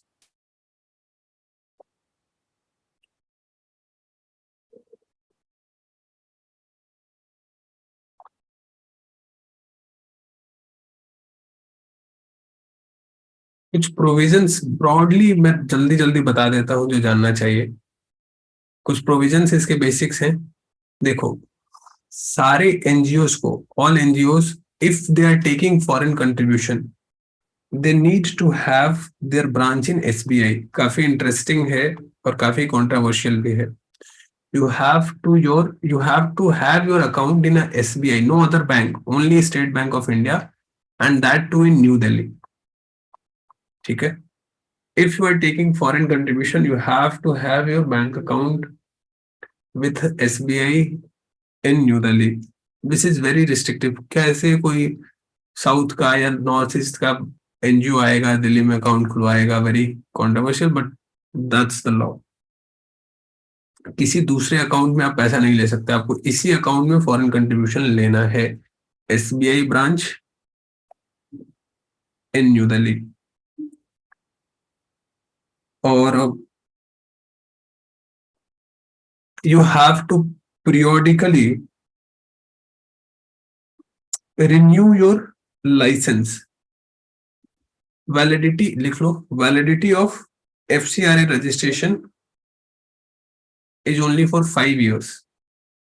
ऐसा सिंपल लिख सकते हो, 5 years वैलिडिटी, लिख लो 5 years वैलिडिटी। आपने एक बार आपको लाइसेंस मिला तो ऐसा नहीं कि आप you can perpetually keep taking foreign contributions. Every 5 years you have to submit कि yes you need and you are using this in this sources, then it will be renewed, 5 year validity. एक और interesting idea है इसमें कि not more than 20% of the fund should be use for administrative purposes. देखो, NGO के में सबसे बड़ा स्कैम क्या होता है? I will start an NGO and instead of actually using the fund, for like education के लिए मैंने बताया कि बनाया एक फंड कि I will teach students, but instead of actually spending that money on opening schools, on distributing books, मैं सारी सैलरी खुद को दे दूं कि वो I am the head of the organisation, और मैं बाकी अपने 5 लोगों को दे दूं, और जाने आने का खर्चा और ऑफिस का मेंटेनेंस का खर्च दिखा के most of the fund I am using in this, और 10 रुपए की किताब कहीं बांट दूं, बोलो कि हो गया मेरा एनजीओ का काम। तो इसने कहा कि नहीं, अगर आप फॉरेन कंट्रीब्यूशन ले रहे हो तो you cannot spend more than 20% of the fund on administrative work, administrative purposes के लिए। administrative expense should not increase more than 20%। और compulsory annual filing of returns, compulsory annual filing of returns, filing of returns, ये करना पड़ेगा। जैसे हमने अभी थोड़ी देर पहले देखा था कोऑपरेटिव्स के बारे में कि उनको भी एनुअल फाइलिंग करना चाहिए ऑफ देयर एसेट्स, यहाँ पे मैंडेटेड है, you have to submit your data every year. Now some NGOs resent against this, कोई कहते हैं कि भाई हमारा काम है लोगों की सेवा करना, अगर हम यही सारा पैसा एनुअल फाइलिंग में देते रहे सीए को और इसमें, तो then we have to hire specially skilled people just for that, and will again increase our expenses. खैर, लेकिन again our first point that we need this law to increase transparency and accountability, तो इसलिए government ने ये किया है। Importance हमने देख लिया। कंसर्न, कुछ कंसर्न है इसको लेके, I think by now you understand the concern, you do not need to write about that. Concern क्या है? NGOs are not getting funding, so because NGOs are not getting funding, they're not able to help people, so ultimately peoples are affected in some or other way। और बस यही है। हाँ, एक और इसके साथ इश्यू है कि कह रहे हैं कि गवर्नमेंट पर्पसली कुछ एनजीओ को टारगेट कर रही है। एनजीओ लाइक एमनेस्टी इंटरनेशनल, वो कहते हैं कि because our opinion, our views do not match with the government. वो खुद को कहते हैं कि भाई हम डेमोक्रेटिक ऑर्गेनाइजेशन है, and this government is authoritative, dictatorial, and that's why they are banning us. Amnesty International ने अपना ऑफिस ही बंद कर दिया यहाँ पे, because they were totally reliant upon foreign contribution। तो ये कहते हैं कि स्पेसिफिक टारगेटिंग हो रही है। वे फॉरवर्ड क्या हो सकता है, कैसे इससे, कैसे इसको बैलेंस किया जाए इस कॉन्फ्लिक्ट को? तो नॉर्मल सॉल्यूशन भाई ऑब्जेक्टिविटी मेंटेन करे, गवर्नमेंट टारगेटिंग ना करे, ऑब्जेक्टिविटी मेंटेन करे। If somebody is violating the law then that they should be punished, if not then targeting नहीं होनी चाहिए। टेक्नोलॉजी का यूज किया जाए, ये कॉम्प्लायंस को लेके जो इशू हो गए हैं about annual filing and all, so proper mechanism should be developed and electronically filing वगैरह हो, ताकि एडमिनिस्ट्रेटिव वर्क को रिड्यूस किया जा सके। और बस इतना काफी है।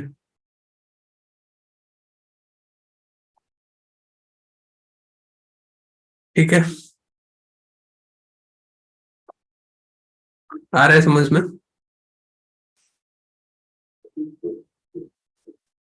3 टॉपिक कर लिया हमने आज, और हमें लगता है काफी सब्सटेंसिवली हमने कर लिया है। तो whatever question comes around this, you will be able to write. ठीक है, you are not real, probably you are not able to realise कि how much you have learn, कितना मेजर पोर्शन हमने कवर कर लिया है। Although it seems like कि बहुत ज्यादा टाइम लग रहा है, but once you will start writing answers in mains, you will realise कि बहुत बड़ा काम कर दिया हमने आज। ठीक है, next is model tenancy act.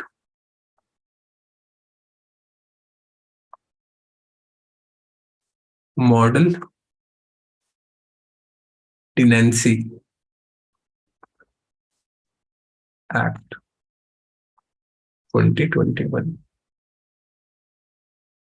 Model tenancy act 2021।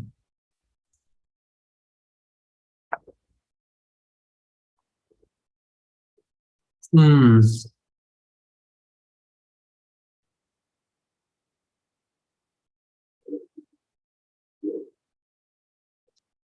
सो थोड़ा आराम कर लिया जाए। कुछ पूछना है बताओ। Any questions anyone?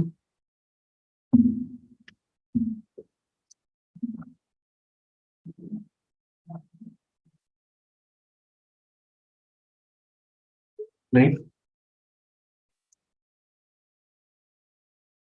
अरे देवव्रत,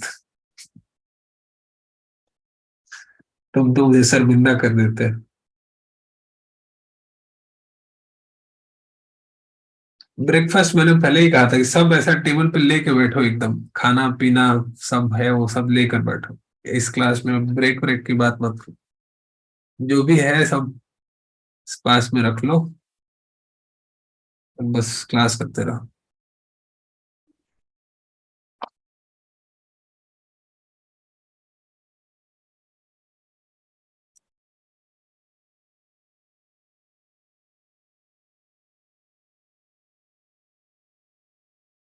ठीक है। Model tenancy act.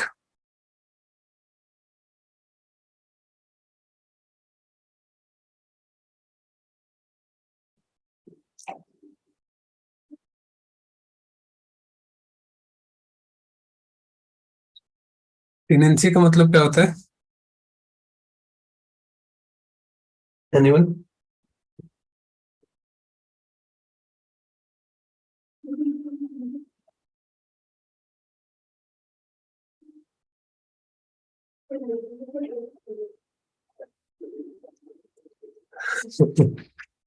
नहीं नहीं।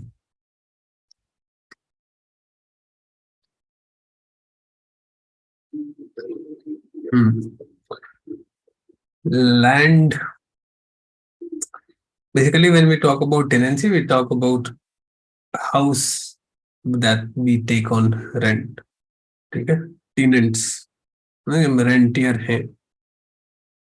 Landlord and tenants, yes.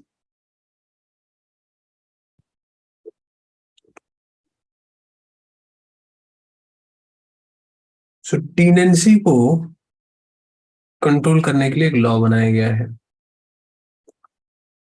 First thing first, why do we need a law for tenancy? Tenancy के लिए कानून होना ही क्यों चाहिए? तो मतलब हम ऐसा घर लेने जाते हैं किराए पे तो ऐसे बोल थोड़ी ही बोलते हैं कि कौन सा कानून है बताओ। Why do we need a law? What is the need of such a law?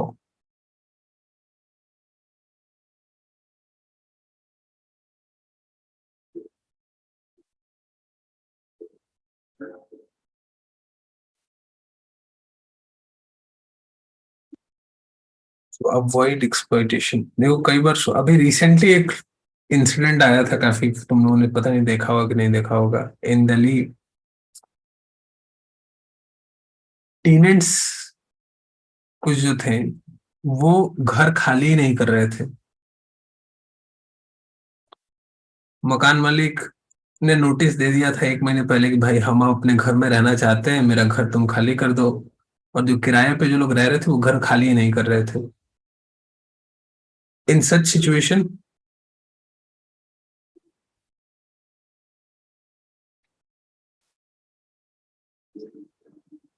अरे इसका 10 ईयर से कोई लेना देना नहीं है। Tenancy does not have anything to do with 10 years. I think some of you are confusing it. tenancy does not, it has nothing to do with 10, the root word is not tenancy। Confuse मत हो। सो ऐसा हुआ कि क्या क्या किया जाए? मतलब इस तरीके से इफ दोनों ही सिचुएशन हो सकते हैं। लैंडलॉर्ड अगर तुम्हें जबरदस्ती बोले तुम रह रहे हो और अचानक से बोले कि नाउ लीव माय हाउस, और The tenant is there saying, I will not leave your house. This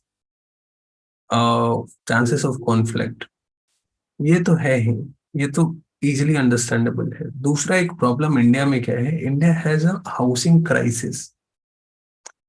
If you have ever tried to take houses on rent, especially in cities like Delhi, Bangalore, Mumbai, the landlord can charge you anything. Bangalore में एक एक साल का deposit रखवा लेते हैं। तुम 10,000 का रूम किराए पे लेने जाओगे तो 1 लाख रुपए बोलेंगे कि पहले सिक्योरिटी डिपॉजिट करो। सो if there is no proper law for tenancy, it does not only hurt the people, ये सिर्फ तुम्हें या लैंड ओनर को हर्ट नहीं करेगा। If houses are not easily available, people cannot go and live into the cities. It will hurt the overall economic infrastructure, overall economic development as well. तो उसके लिए भी हमें अच्छा कोई टेनेंसी लॉ चाहिए कि लोगों को आसानी से घर मिल सके और लैंडलॉर्ड भी बिना किसी टेंशन के घर दे सके। ठीक है,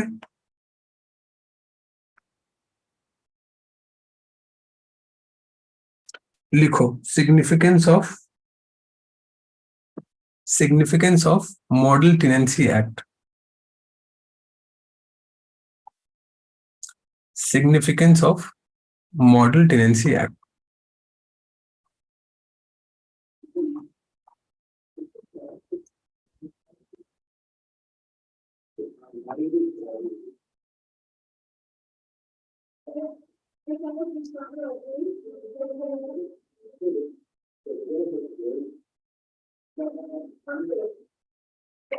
ये लिखो, balance the rights of tenants and landlords, बस इतना लिखना है। Balance the rights of tenants and landlords.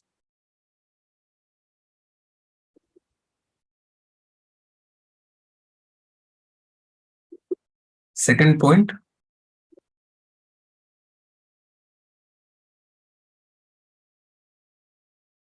Create sustainable housing market. ये सब छोड़ो, वाइब्रेंट इंक्लूसिव नहीं लिखना है। रेंटल हाउसिंग ऐड कर सकते हो। Create sustainable housing market.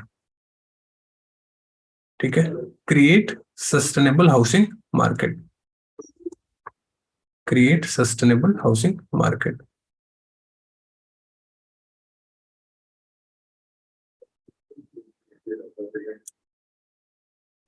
Next लिखो,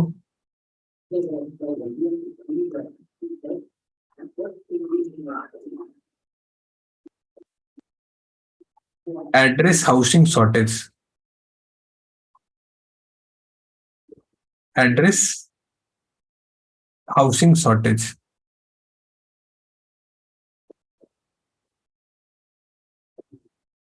एड्रेस हाउसिंग शॉर्टेज।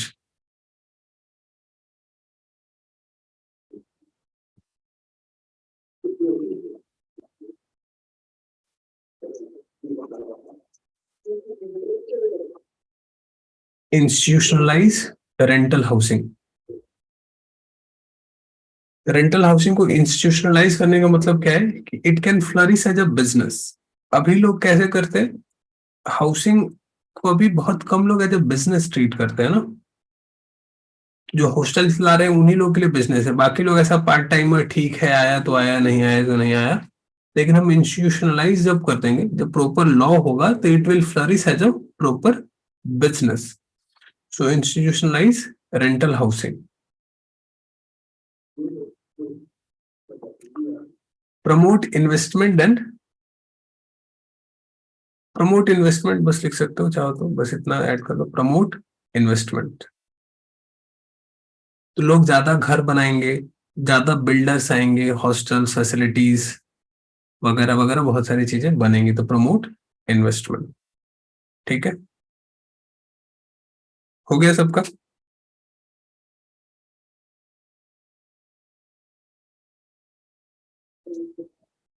डन। ठीक है। नेक्स्ट, कभी मॉडल टेनेंसी एक्ट में किया क्या है गवर्नमेंट ने? देखो, यहां भी वही इशू है। लिखो, housing is a part of state list.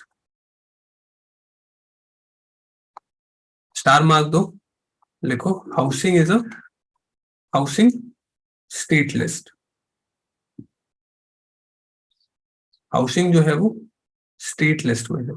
Now again the question is कि then why central government is making a law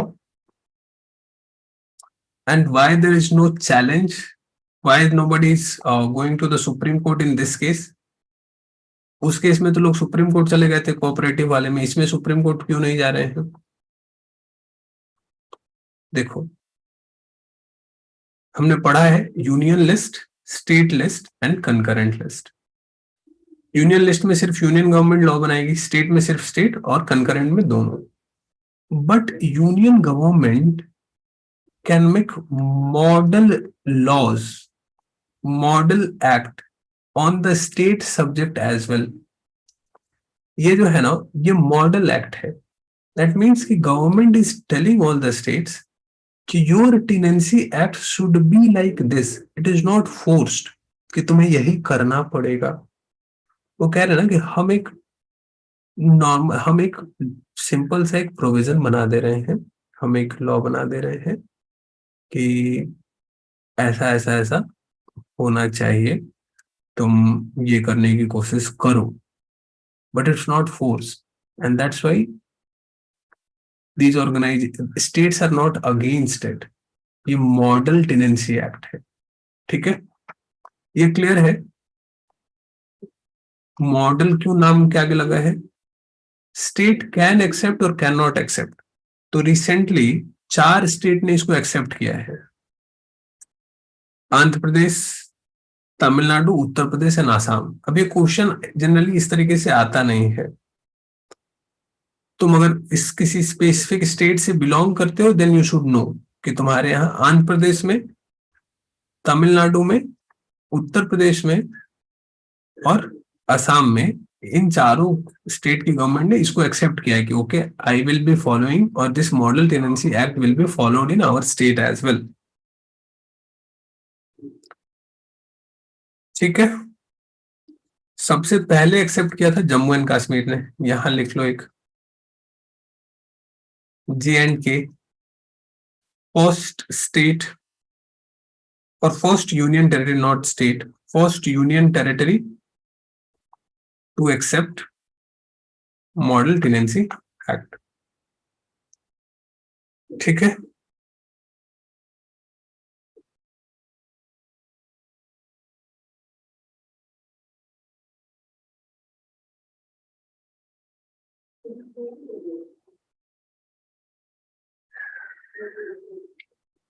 no, थोड़े कुछ कुछ प्रोविजंस अपने को इसके बारे में जान लेना है। मैं ब्रॉडली तुम लोगों के साथ डिस्कस कर लेता हूं।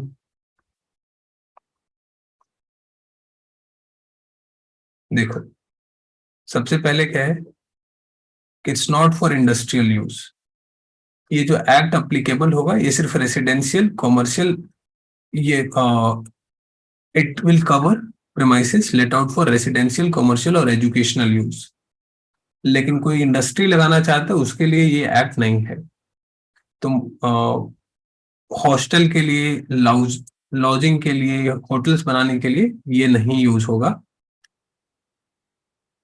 टेनेंसी एग्रीमेंट जो है ये एक रिटन एग्रीमेंट होना चाहिए and inform to be proposed rent authority within 2 months. जो भी रेंट अथॉरिटी होगी उस स्टेट में, उसको 2 महीने के अंदर बता देना है कि भाई हम लोग ये टर्म हमारा है, on this term I have given this property to this person. Tenancy का पीरियड क्या हम बता रहे थे कि जो एक्सप्लॉइटेशन होता है कि आपको 1 महीने, 1 साल का पूरा एडवांस मांग लेंगे कि पहले इतना जमा करो सिक्योरिटी। तो कह रहे हैं पहले तो कि अगर tenant fails to vacate premises at the end of the tenancy. हमने 1 साल के लिए तुमको घर दिया है और 1 साल के बाद तुम अगर घर खाली नहीं कर रहे हो तो ट्वाइस रेंट, मंथली रेंट देना पड़ेगा। अगले महीने से दुगना लगान हो जाएगा, दुगना किराया हो जाएगा पहले 2 मंथ में, और उसके बाद 4 गुना हो जाएगा उसके बाद। Now this these things are not very important. Exam में तुमको इस तरीके से शायद कभी आएगा नहीं, लेकिन जानना चाहिए कि अगर तुम्हारा तुमने किसी को घर रेंट पे दिया है, तुम खुद रेंट पे रह रहे हो, if you are not vacating it for the first 2 months you have to pay twice the rent, and after that you have to pay 4 times the monthly rent। Security deposit क्या होगा? Maximum 2 महीने के security deposit ले सकते हैं अगर resident के लिए, घर के लिए कोई ले रहा है तो। और अगर कोई कोचिंग खोलने के लिए ऐसा कुछ ले रहा है एजुकेशनल पर्पस के लिए, तो मैक्सिमम 6 महीने का रेंट सिक्योरिटी डिपॉजिट में ले सकते हैं। एक डिजिटल प्लेटफॉर्म बनाया गया है जहां पे कि वर्नाकुलर लैंग्वेज में ये सब लिखा होगा, वहां पे टेनेंसी एग्रीमेंट सबमिट करना पड़ेगा। You have to submit your tenancy agreement on this digital platform. Subletting prohibited है, you can not sublet your premise. मैंने किसी से घर पे किराए पे लिया और मैंने फिर किसी और को दे दिया, ये बिना प्रायर कंसेंट के नहीं कर सकते हैं। I have to ask my landlord कि I am giving this to someone else, then only I can do that. अगर किसी को कंप्लेन है तो 3 tier स्ट्रक्चर बनाया गया है। First, you have to go to the rent authority and a body will be created। एक नया बॉडी बनाया जाएगा जो कि क्वासी जुडिशियल होगा, यानी इसके पास थोड़ा थोड़ा पावर कोर्ट के जैसा होगा। They can punish you the people, they can ask them to submit evidences वगैरह वगैरह। तो सबसे पहले you will get go to the rent authority. अगर रेंट अथॉरिटी से मामला नहीं सुलझा तो you will go to rent court. अब ये जो डायग्राम बनाया ना, इन्होंने उल्टा बना दिया actually. It should have been like tilted। सबसे पहले आप जाओगे रेंट अथॉरिटी के पास, so most of the cases will go to rent authority. If you are not satisfied with the rent authority then you will go to rent court, और rent court से भी आप सेटिस्फाइड नहीं हो then you will go to rent tribunal. ठीक है, तो ये स्ट्रक्चर रहेगा, और ये जो है 60 days के विद इन ये मामला सॉर्ट आउट हो जाना चाहिए। रेंट अथॉरिटी और रेंट कोर्ट हर डिस्ट्रिक्ट कलेक्टर इसको अपॉइंट करेगा। तो as a DM you will have the power to make और appoint rental authority and rental courts.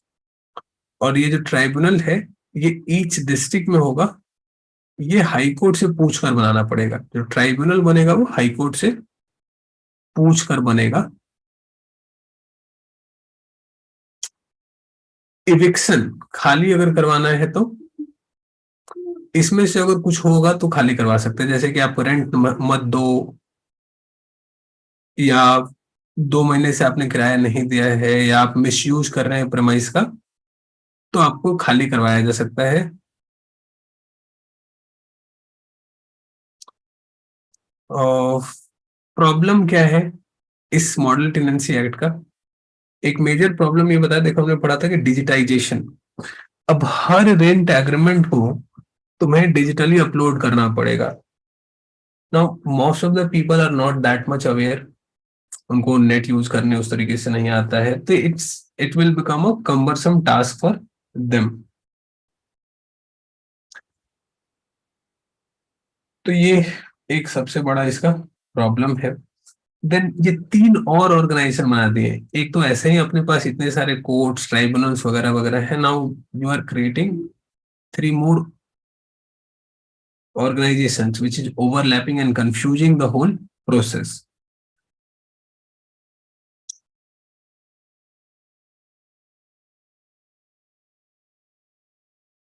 Rental discrimination को लेके कुछ नहीं कहा गया है। इन एनसीईआरटी क्लासेस भी हम डिस्कस की कैसे कुछ कास्ट, सर्टेन कास्ट के लोगों को, सर्टेन रिलीजन के लोगों को लोग रेंट पे प्रॉपर्टी नहीं देते हैं।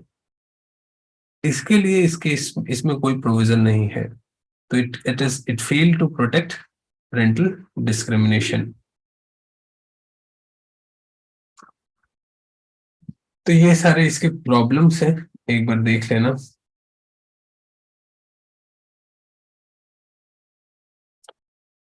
चलो, आज और ज्यादा नहीं पढ़ाऊंगा मैं तुम लोगों को, आज छुट्टी दे देता हूँ। काफी स्लो चल रहे हैं हम लोग, मैं बहुत धीरे पढ़ाता हूँ। एक और बचा है, इसको कर ले क्या? ये तो बहुत छोटा सा एक टॉपिक है।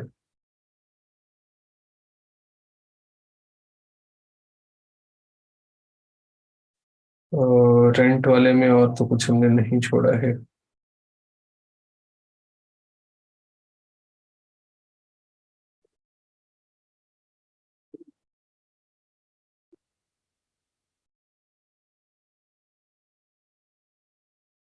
तो more less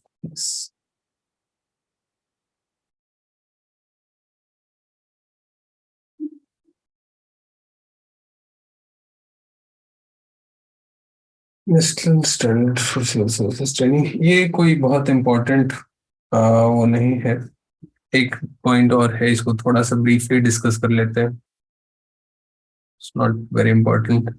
national standards for civil services training institutions. तो देखो, आईएएस आईपीएस या सिविल सर्वेंट्स की जो ट्रेनिंग होती है, उसके लिए गवर्नमेंट एक नया स्टैंडर्ड बनाया है कि ट्रेनिंग में ये पढ़ाया जाना चाहिए, ऐसी ऐसी ट्रेनिंग होनी चाहिए। अभी तक ऐसा कोई फिक्स करिकुलम नहीं था, तो ये बनाया है इन्होंने। और ये बनाया है किसने? Ministry of personal and public grievance and pension, ministry of P P P, personnel public grievance and pension ने लॉन्च किया है इसको। और इसको डेवलप किया है कैपेसिटी बिल्डिंग कमीशन ने। एक कैपेसिटी बिल्डिंग कमीशन अभी नया बना है 2021 में। ये अपने आप में एक इंडिपेंडेंट बॉडी है, जिसका काम क्या है? Annual capacity building. ये आईएएस ये सिविल सर्वेंट्स लोग की प्रॉपर ट्रेनिंग हो, इनको ठीक से ट्रेन किया जाए, वगैरह वगैरह इनका काम है। सबको एडिक्वेट नॉलेज प्रोवाइड करना, preparing annual state of civil services report, ये इनका काम है। इसमें कौन है? 3 मेंबर्स हैं, और इंटरनल सेक्रेटेरिएट इनको मिला हुआ है एक।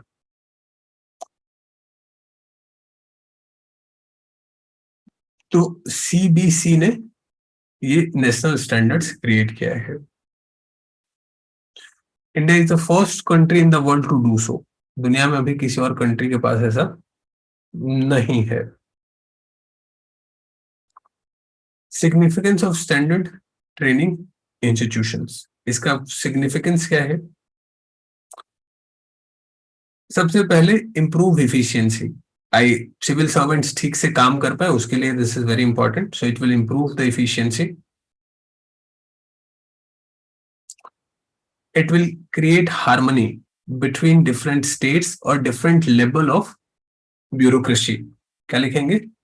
It will create harmony between center and state and among states.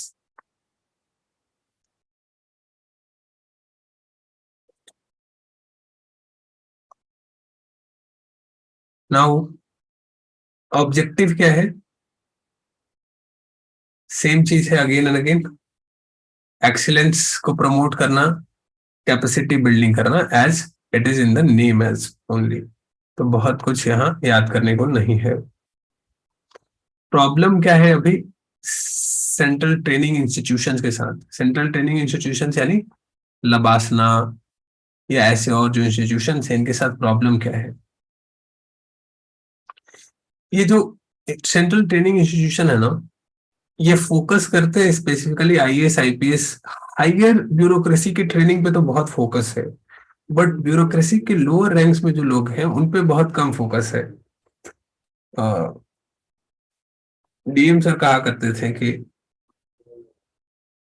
System ऐसा है कि in bureaucracy you will get when you will become SDM और DM, you will get hundreds of employees who are working under you. तुम्हारे पास 4 driver होंगे, 5 माली होंगे, 5 खाना बनाने वाले तुम्हें मिल जाएंगे. But if a paper, if even a simple application will come in English, that application will land up on your table, because in the lower bureaucracy nobody is able to read, understand and reply to that later, because capacity building lower स्ट्रक्स में होती ही नहीं है. लोगों कि हमारा काम नहीं है, एसपी साहब का काम है, वो चिट्ठी पढ़ेंगे, जो आया वो पढ़ेंगे, वो जो बोलेंगे वही हम रिप्लाई करेंगे. So it burden the higher officials. तो लोअर रैंक्स में training needs of the middle and lower level professionals are neglected in the central training institutions. दूसरा प्रॉब्लम क्या है कि ये जो आजकल ट्रेनिंग हो रही है और जो एक्चुअल प्लेसमेंट है इसमें बहुत अंतर है. You are trained to work in cities and your posting is in Sukma district. ला, लातेहार में तुम्हारा पोस्टिंग हो जाता है जहां पानी नहीं है. तो तुम्हारे ट्रेनिंग में, तुम्हारे प्लेसमेंट में बहुत अंतर है. तो उसको कोऑर्डिनेशन करने के लिए this is important. Curriculum is outdated. Poor evaluation. ये इंस्टीट्यूशंस में किसने अच्छा परफॉर्म किया, किसने खराब परफॉर्म किया, कौन सही से सीख रहा है या नहीं सीख रहा है, ये एजुकेशन का इवैल्यूएशन ठीक से नहीं हो पाता है. ये बहुत इंपॉर्टेंट है, इसको याद रखोगे. इसको you can use anywhere in any question. Such things are very helpful. 4 each के प्रिंसिपल पे काम करना है. आपने स्टैंडर्ड तो बना दिया है, but there are things which can be done even further. पहला क्या है?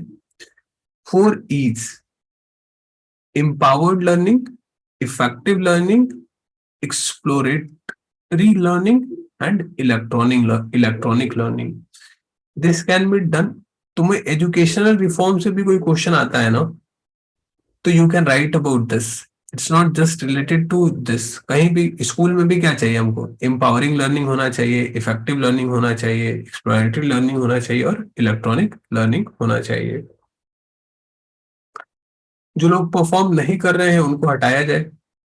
ये जो कॉम्प्लेसेंसी है कि once I am hired nobody is going to fire me, that should be removed. So non performance should be removed and competitive spirit develop करना चाहिए. Mid career training होना चाहिए. In the middle of your career there should be training to update the knowledge and monitoring होना चाहिए. Government ने क्या क्या steps लिए हैं ये बहुत इंपॉर्टेंट है. मिशन कर्मयोगी, ये याद रखना है.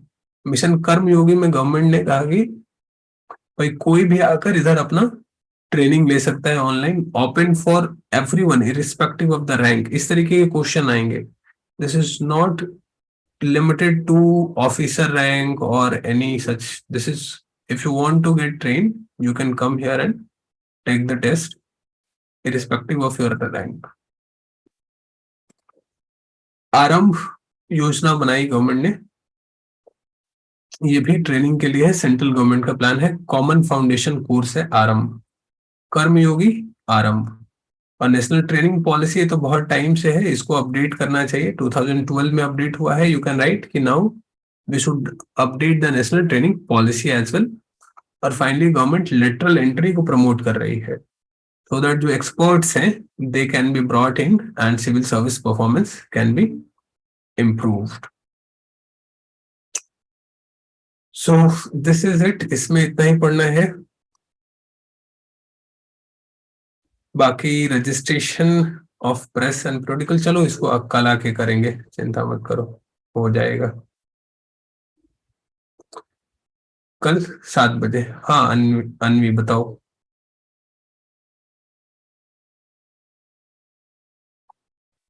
You can unmute yourself. Yeah. Sir, can I just do Google Pay for the registration on your Yes, network? yes, yes, yes, yes. Any UPI. Okay, okay. Thank you. चलो ठीक है. Thank you, sir. हम्म. और बताओ, anyone, any other doubt? चल stop no.